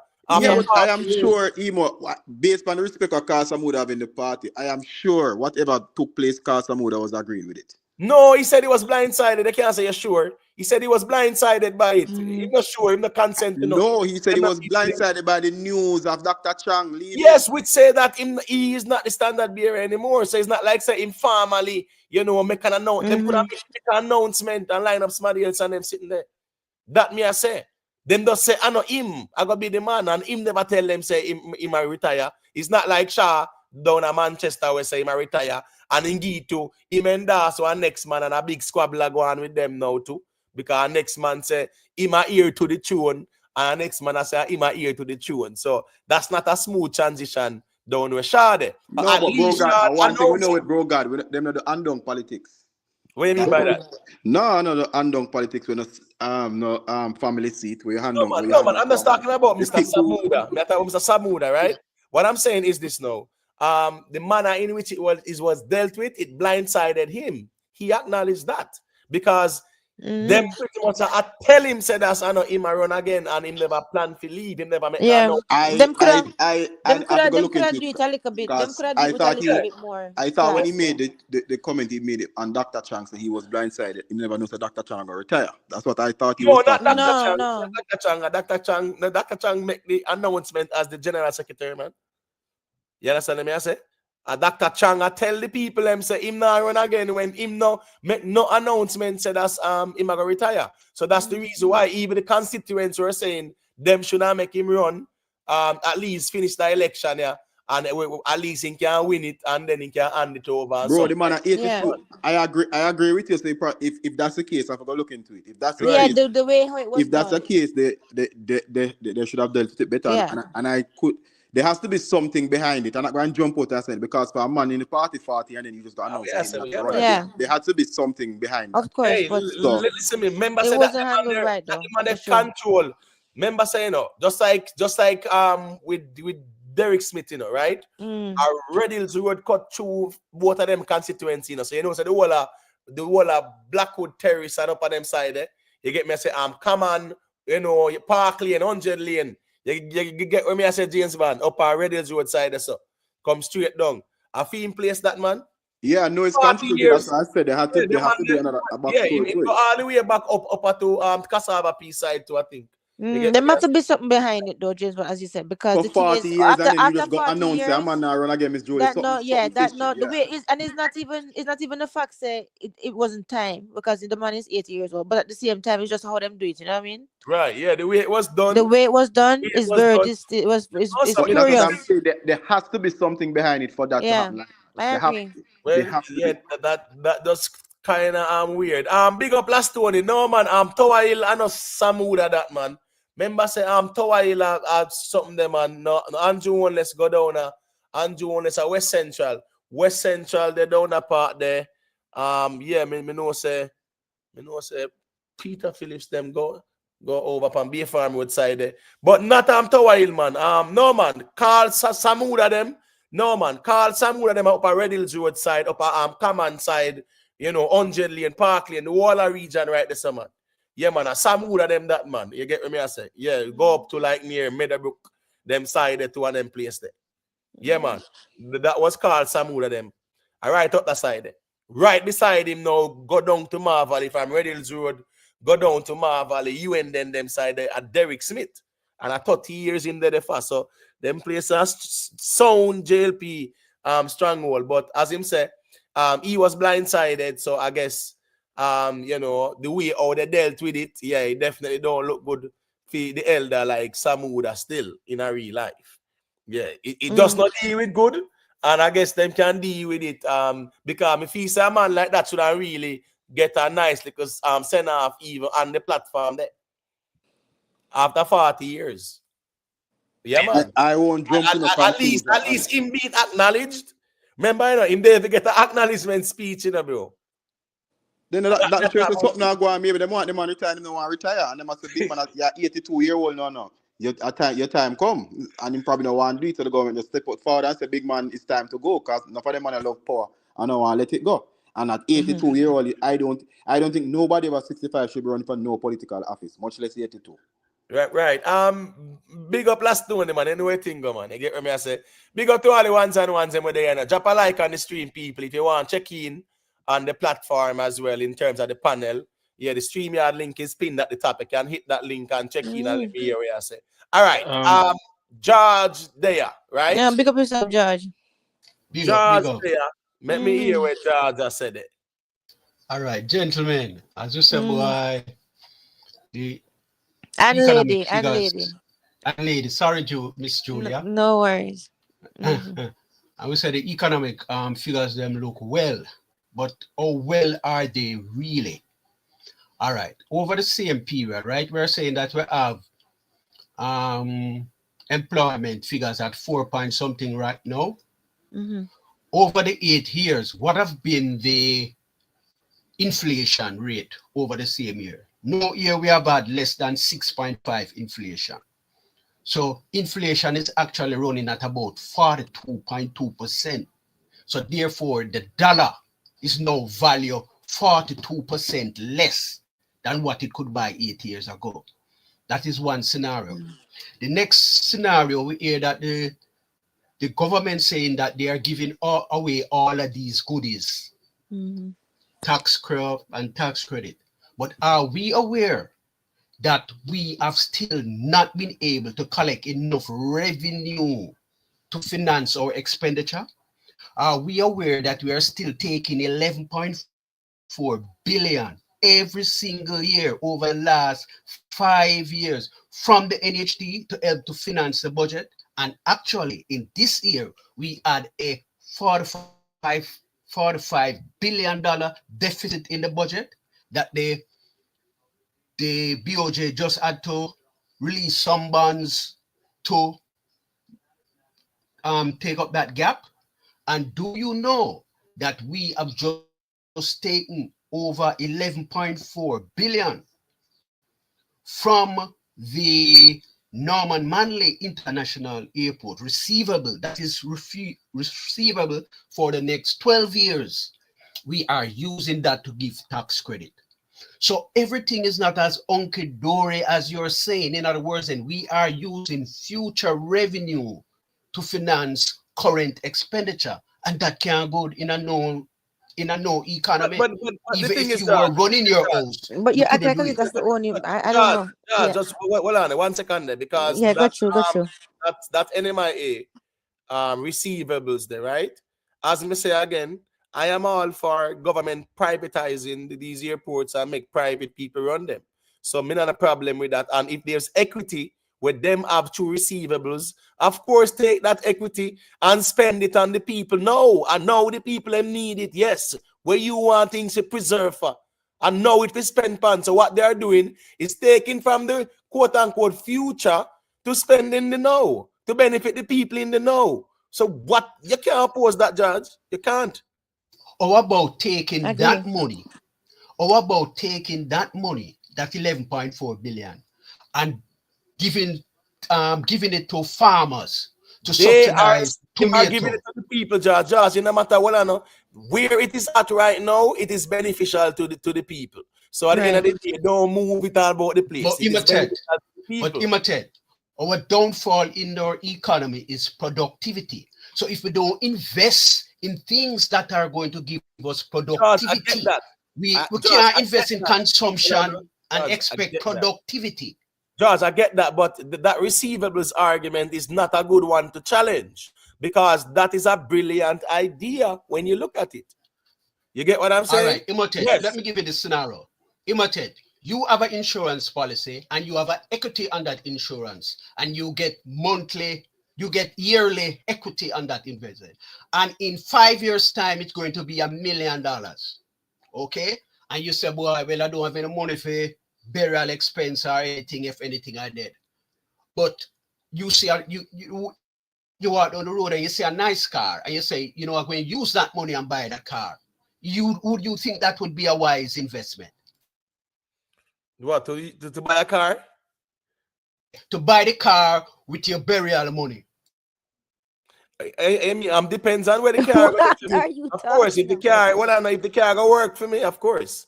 Yeah. But my luxury thing, You I go just buy drive you go around. buy a sport car and no No, money what left is for burial. You put on sport on it now. Yeah, this is But I said that you can't spend future money. The problem, what I want to highlight to you is that you cannot use future revenue to finance current expenditure. It will work guess out what in a now? no Guess scenario. what now? But guess what now? The government has the security because what? They own the airport as well. So them have the asset there as a security if actually say supplement that revenue shortfall if there's any. So it's not like if there's any issues, them can use that as collateral to get a loan or whatever. It's business. When me I say, brother, for them to use the receivables from the airport in advance, right, and invest it in the country now so that the country can grow. Invest in the people now so they can benefit. Of course, that is very smart. So you can't dismiss that. Me make J View say a quick thing, Jazz, because I know say might want to counter a couple of things that you said. I don't know, but it's just Yeah. in views. That's fine. Yeah, man. George, what you said the inflation rate? What? Give me the numbers. You said the inflation rate is. The inflation rate, or annual inflation rate, is never been less than 6.5% every year. Some years 7, but I just average it at 6.5. So they from over the 8 years, that is roughly 42.2% inflation. All right. So I'm looking upon Mayberry info right now, and as of September 24, the point-to-point inflation rate, is plus 5.7%. 0.8 and that is high. percentage points 5.7% is high, and we are Yeah, in which month now? Yeah, but it is it is lower than the 6.5%, recorded for August 2023. Yeah, no, but remember, they are matching months to months, so they are saying that at August last year it would be this, but at the end of last year, check and see what it was the end of last year. It wouldn't be lower than 6.5. That is the time I'm telling. So I'm just averaging it out and tell you, say, over the last 8 years, inflation is roughly 42.2%. That is what the dollar has lost. All right. A quick thing. Hold on. A quick thing. Because me say Mrs. Somebody has said inflation was 2.3 in 2016. Is that a correct statement? That look very low, That all look right, very cool. low. That not look feasible. That not look feasible. We have never had it so low. No, that's because my point. Unless for 1 or 2 months. No, man. What I'm saying is that there are factors that influence inflation. All right, but go ahead, Dre, and respond to it. Yeah, all right. So George, sometimes me hear sometimes when persons come on and speak in a manner, what is the objective? Because you crunch these numbers. So what is it that you're basically saying? Because you have to understand, the inflation is a main driver based off the commodities, the things them that Jamaica would have experienced certain catastrophic natural disasters in the past couple months and days, or a few months ago. Electricity, gas, you understand, agriculture, manufacturing, the food and beverage, hospitality. So these things, the travel advisory that also affect these things, that bring up the cost of stuff, importation and all of that. So what relate your objective when you count these numbers, George? Now listen. All right. As we know, right? What are the main drivers of inflation? in Jamaica and any government that is going to inherit it, the main driver is energy costs. Energy costs is the main driver inflation in Jamaica. As energy costs go up, everything go up. Once energy costs go up, oil price go up, you have to find more foreign exchange to buy it. Once you are foreign exchange is scarce. Once they create a scarcity in the market for foreign exchange, the price of the dollar devalue. Once the dollar devalue, your light bill goes up. Your light bill go up, your transportation costs go up, your manufacturing costs go up. Everything go up in the economy once your energy costs increases. For us to really address inflation, and in order for us to grow the economy, because you can't grow the economy when inflation continue to be 6%, 7%, and so forth. What you need to do, you need to have an energy policy. We pay some of the highest. We are in the top 6 of the highest energy costs in the world. All the manufacturing companies that used to be in Jamaica, they move and go to Trinidad and all of those places because it is too expensive to manufacture goods. It cannot be competitive. Let me just finish. It can't be competitive. We are still digging rocks and stone from bauxite because it is too expensive to put in a smelting plant. A smelting plant demands a large number of energy, but it is too high. And that is it. And once we don't address the energy problem, everybody can say them are going to grow the economy by 5 and 6%. It now go happen. I can tell you that. It can't happen unless you address the energy cost, the cost of energy. Yeah, and George, good reasoning. And yes, energy, and I would like to say that you made some good points. But you still you have to understand, George, we have an outdated grid. We have an outdated grid, George, and you still have to understand that government over the years hasn't buy in the whole diversity or renewables as Wheatley used to use it. Wheatley used to use the term renewables. Government, successive government. So we can blame both government, both GLP and PNP. One address the old fact that we have an outdated grid. We have grid from the days when a wheel was a square until them chip off the 4 angles, 4 side them and turn it in a sphere. That's how outdated the grid is. You understand? Anyway, all right, big up on yourself, gentlemen. Nice talking with you. Later, man, thank you. Yeah, man. Yeah, man. And second, we have not, as a country, really tap in to the whole diversity of electricity. I used to live in Portmore. You know the reason why they call Portmore the Sunshine City? Sunshine City?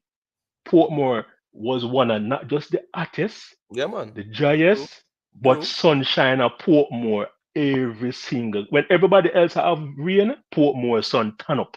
Yeah, man, dry and dusty and then sitting there, man. Facts and you all right, look on the major, you look on the major housing development over me can name a Greater Portmore, Caribbean Estate, or 19 and none of them has never implemented. Say, you know what, let's make sure that these houses have at least one solar panel. Yes, I know. I think NHT have you can get solar. Yeah, a loan for it. Loan. Yes. You understand? Yes. But that's not suffice. That's not suffice. So you bring a good point. Yeah, man. But that's a good idea as well too. For homeowners. But again, now too, sometimes homeowners don't want to take on the additional debt there. Because you know how them loan they go. Them throw in 120 years CP, and by the time them calculate that they interest, brother, in a 20 years, them beat you bad. So enough people don't really want to take that loan there for put on a water heater, but I saying no solar panel, but they should, and I expected some statement on in terms of renewable energy and things like that, especially since we are signatories. See them over see them over one place and meet, right?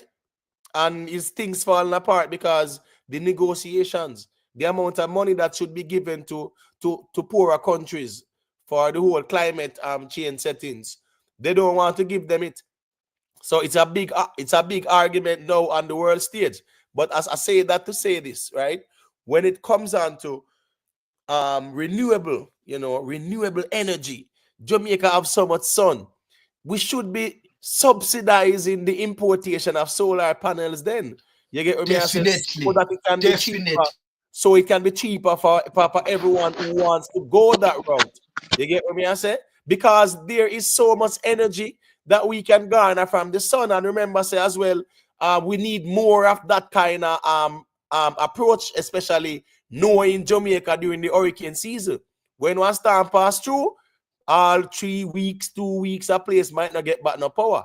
So you having your own that can definitely make a big difference. So I don't know why they're not pushing that, but I do understand as well, say, when it comes down to the petrol man, them, they are top lobbies as well too. So them not really want nobody got to know renewable energy thing. And that's part of the problem too. It's very vulnerable. The problem that the whole world revolves around fuel and them something that is very vulnerable, because the person in the chat was saying in 2016 it was 2.3 inflation. You know what happened after that? What happened after that? Trump came into power. What happened after that?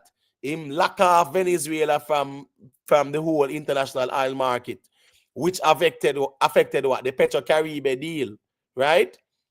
Between Jamaica and everything. So we had to be what? Buying the fuel at a very expensive price, and we also have to be paying down and stocks in advance. That's the reason why a couple, what's the year ago? They lost about 12 billion, them say, because they must have put down and some oil way in advance.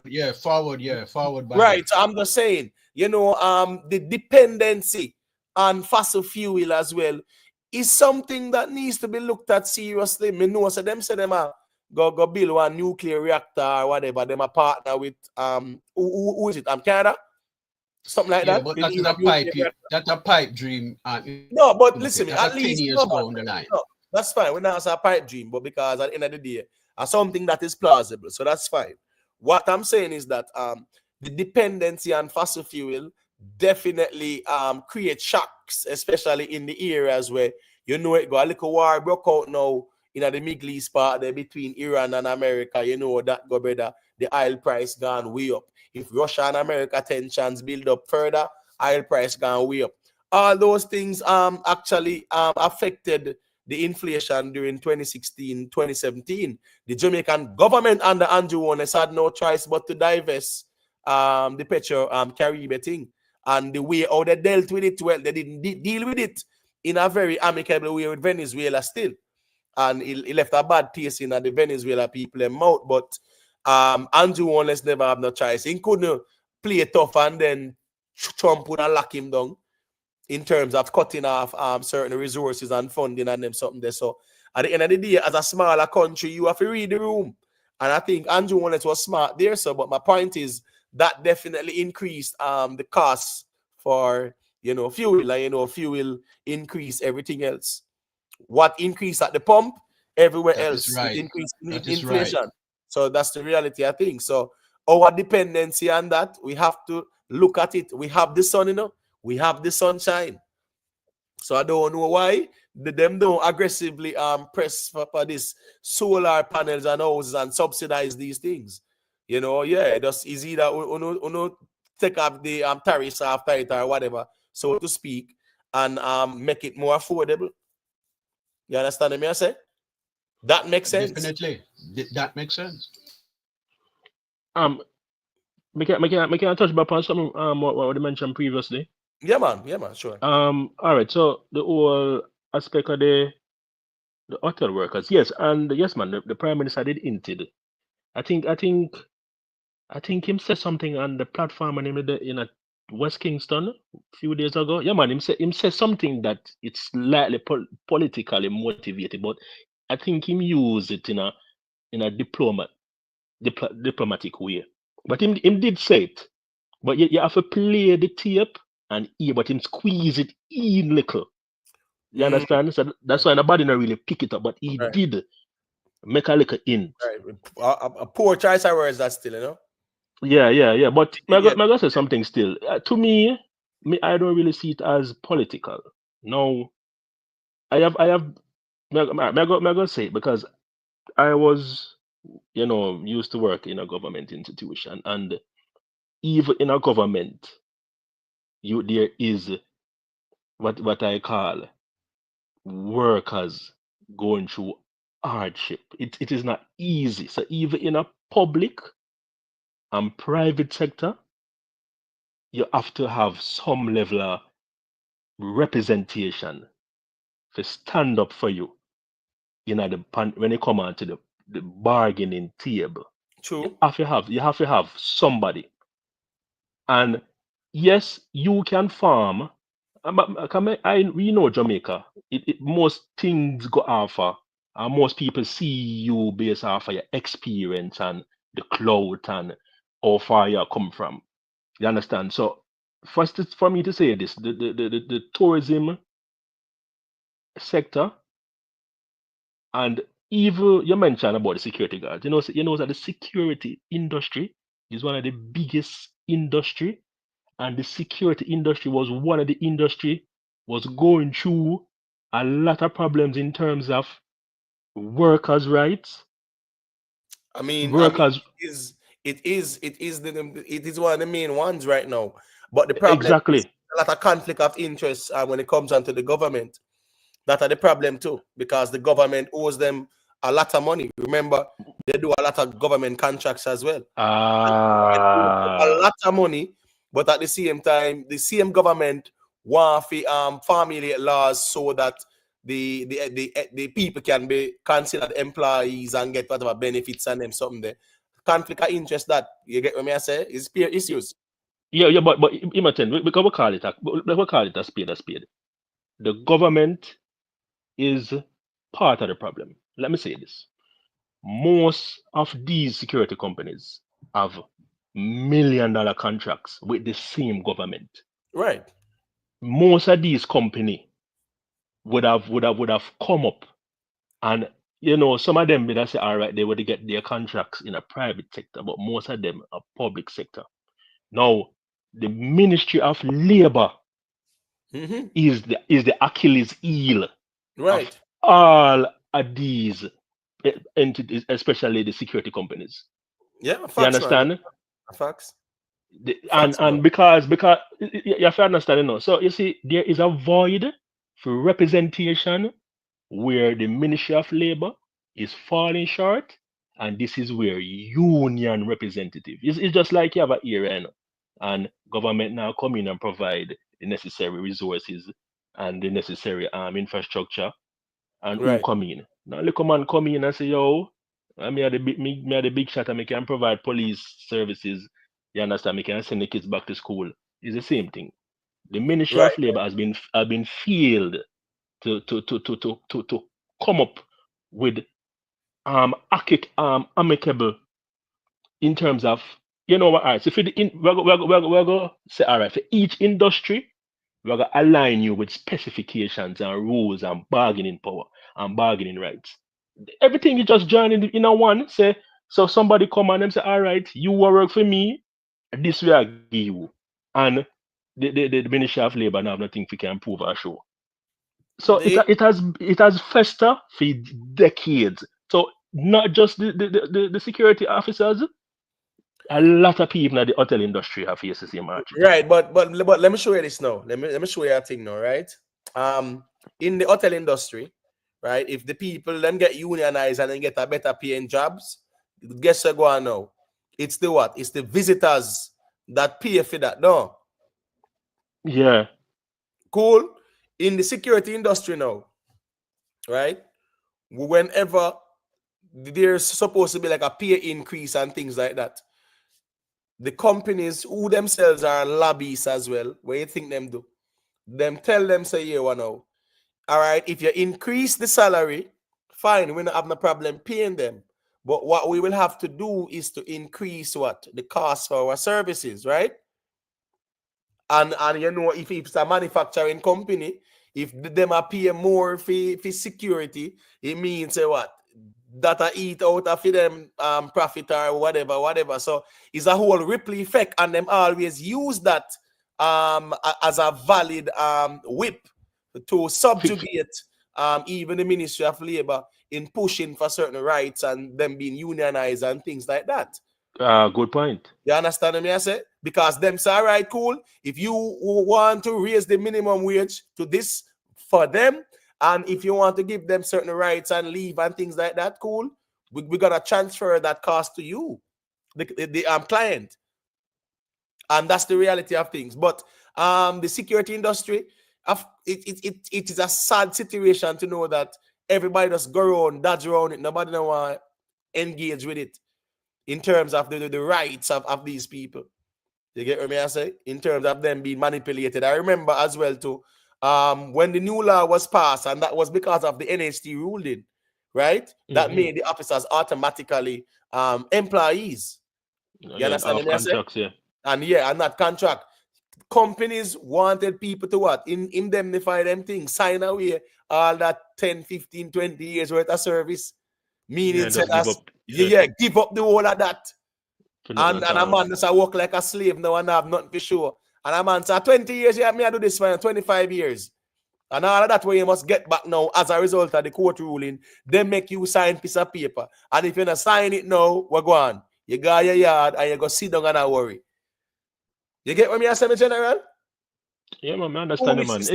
Foolish is that, bro. It is a plight where it is far when, way back when. The Prime Minister spoke about, you have to understand. He must say, I think, and people, and I used to in the art of the tourism sector, and important, me can tell you, I used to work at one of those Spanish hotels, and so what them said to you, them will come to me and say things to the workers in a Spanish, and somebody else come and them can't speak English, right? But them come and them speak in a Spanish, and somebody else translates it and tell us what them are saying. Sometimes when they want to say things to you what you don't really understand, right? They come and they speak it in Spanish and tell you, and then them gone. You understand what I mean? So it is a delicate balance, but the people them deserve representative. They do representative. They are starving, I tell you. And you see, the thing is, not to cut a wisdom, these people, these hotels are raking in billions in profits, right? And the money must stay at Jamaica, exactly. That's the first thing first. And then now the workers don't get no benefits of it. Them just they are underpaid. Them have to depend on tips and little form of gratuities from the visitors. Them and them something there. A man go to work. A man go to work because I'm paid. A man go and see how much tip him can go make if him is a waiter or something like that. Because for him pay can't do nothing at all. You understand? Let me just interject. Allow if interject right. So just a quick thing. One second. Big up to Chang, Yeah, man. Manners and respect, Chang. Big up yourself every time. People just drop a like, respect for that, everybody. Drop a like on the stream. Thank you. Go to George. Yeah, my take on this is that the Minister of Labour, the Minister of Tourism, they need to come together and they need to set a bare minimum. So in other words, even if the workers are not unionized, you have a basic minimum. So nobody can pay a hotel worker $2. You understand me? We set a figure, say for instance, we set a figure, say $5, $6, $7. That's the minimum. If they get a union and they want that, them have to do it. The next thing we need to do is the retention of profit. I hear the minister come out and say that we earn $41 of the US. We don't earn nothing near that. The most we earn, we retain here, is about 37 cents from the dollar, right? Because look here, we just 7% of hotel room. Just 7% of hotel room is owned by a Jamaican consortium, all of the other 93% owned by foreigners and foreign interests, And once they earn the money, that money is sent abroad, repatriated abroad. The next thing what we need to do, in other words, that if we can set up some kind of incentive for them to retain some of that profit in Jamaica, we wouldn't have to be scrounging for foreign exchange, because once they generate all of that foreign exchange, and send it out of the country, the government now and everybody else have to be fighting for get the balance of the foreign exchange will leave, for buy oil, for buy medicine, for buy food, and everything else, because all of that money, we make the money, but the money is repatriated outside of Jamaica. So that is why the scarcity of foreign exchange always exists in our market. But the thing is, though, Jamaica has a huge foreign exchange reserve. That's one thing.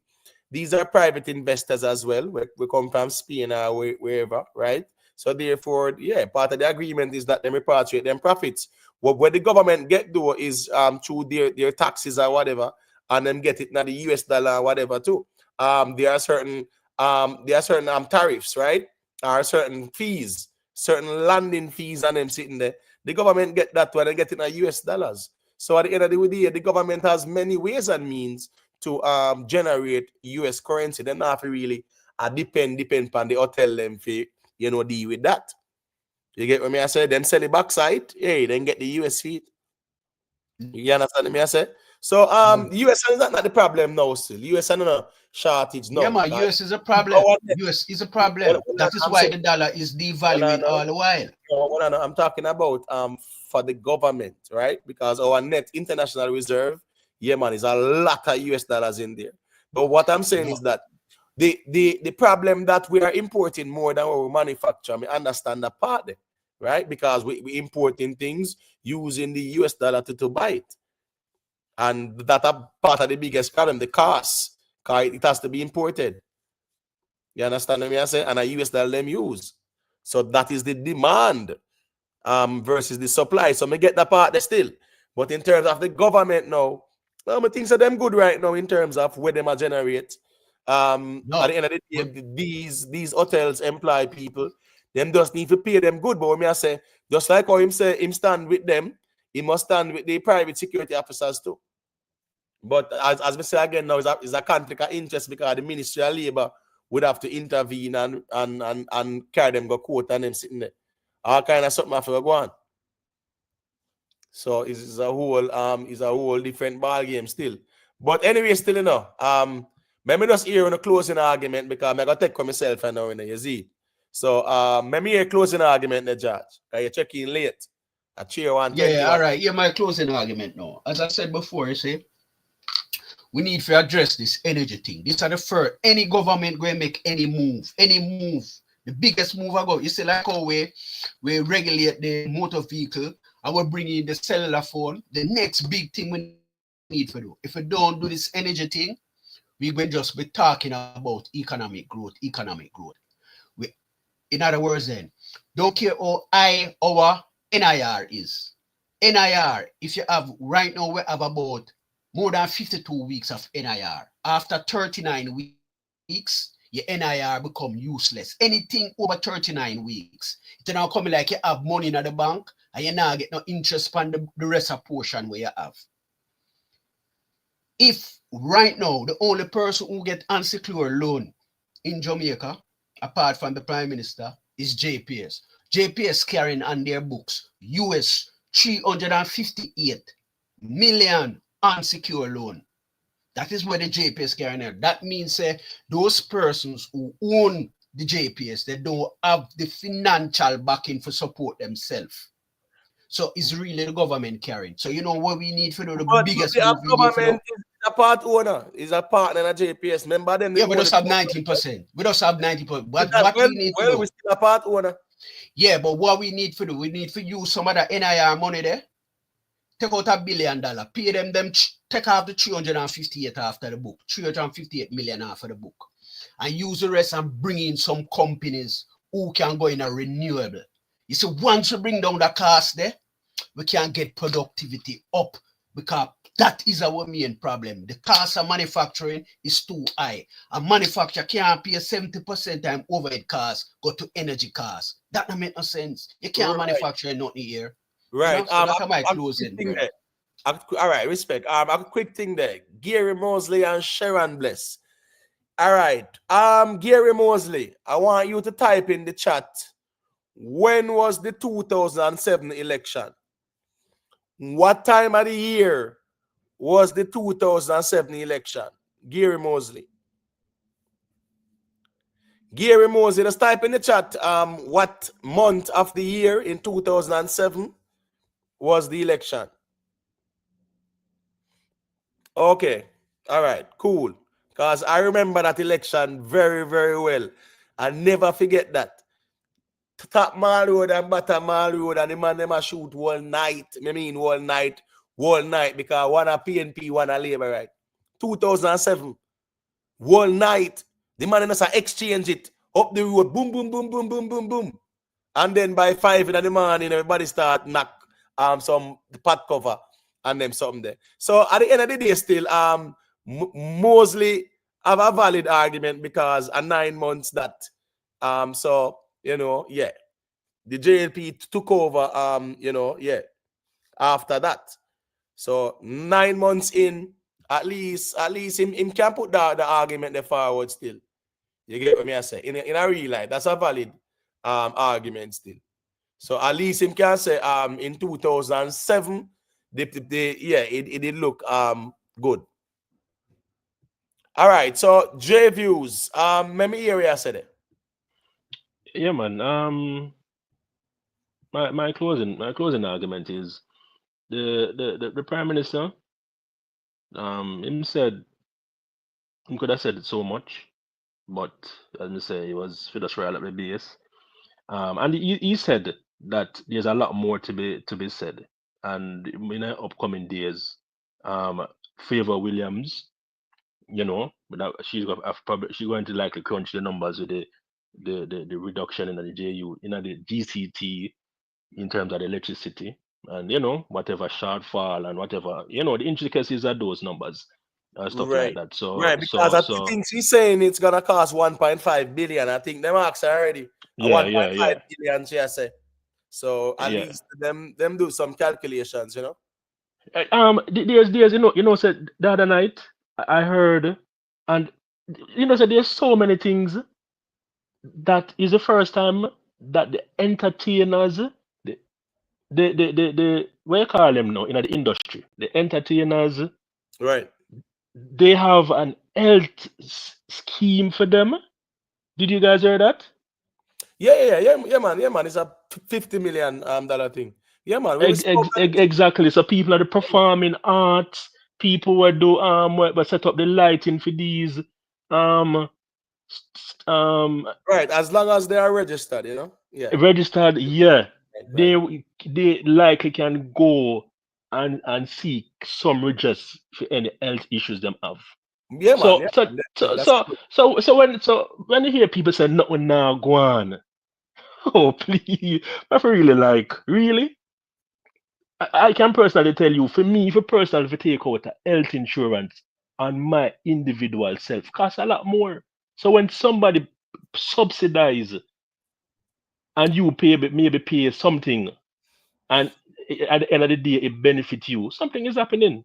Right, but I mean there is question about its sustainability, but I think at least it's better to start it than to not have it at all. So for those who are questioning its sustainability, it's all right, cool. We'll cross that bridge when we get to it, but that should not be used to, you know, invalidate it, or it's important. But on the persons who are questioning it, yes, are they questioning the one for the athletes?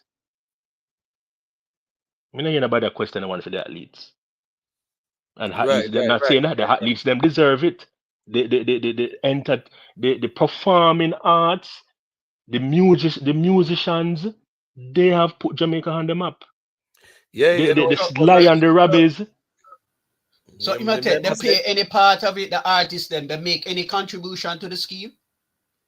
You know No, you know that right now I'm not aware of them. I know they start off with a 50 million insurance the policy where once there are a registered member of the whether I think it's either jams or them kind of group there, right? Yeah, where say is for the creative arts, whatever. Yeah, once I'm registered, and I think to be a member, you're supposed to pay your dues and whatever too. You get what me I Yeah, say? man. Yeah, you have to pay your dues, man. You have to pay your dues. Whatever. So yeah. So I think that's a very good deal. You get what me I say? But anyway, still now, big up on yourself, respect Yeah, man. I'm saying, but I will call. Listen, man, I love the program, and I never realized that's so easy for call. I Oh, did not word. know. Word, yeah, man. So you can call even already, man. You know it come out Exactly, man. And I enjoy listening then, but now I can participate. As I said, persons in the chat must come on right. and speak instead of typing.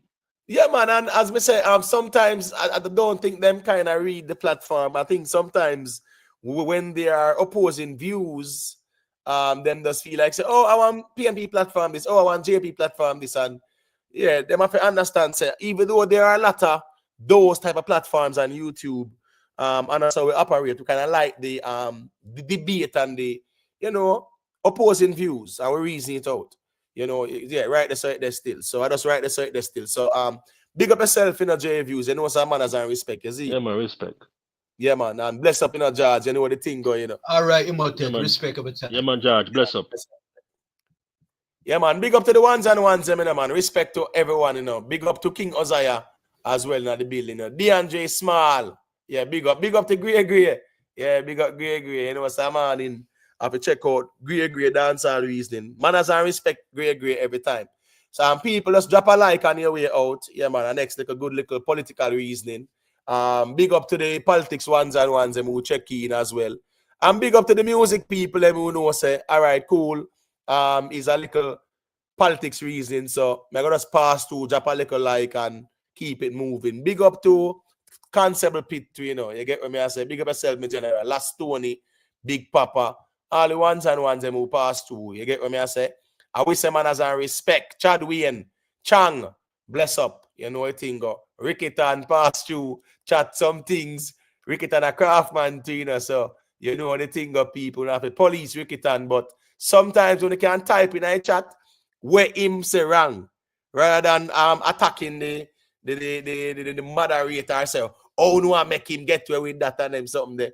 Just type where him say we're incorrect and correct him. And we highlight it and say, that person here correct you. Yeah, someone want to do it. You get what I say? No anybody feel like the boy.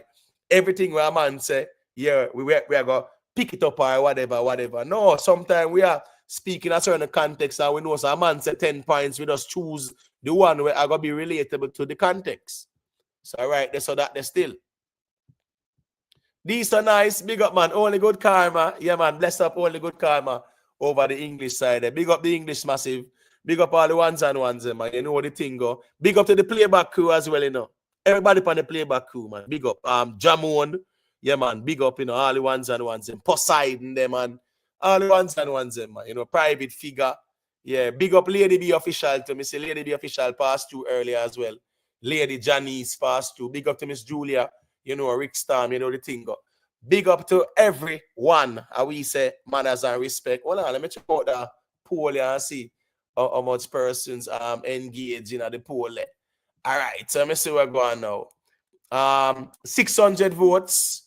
Wow. 70% say it was well done. 30% say it lacked substance. I would assume say the 30% are mostly PNP. But anyway, still, let us say it still. Anyway, still, at least people will be talking about the message where Andrew Warnes put forward. Yeah, that's how politics is. The message, not just no grandstanding.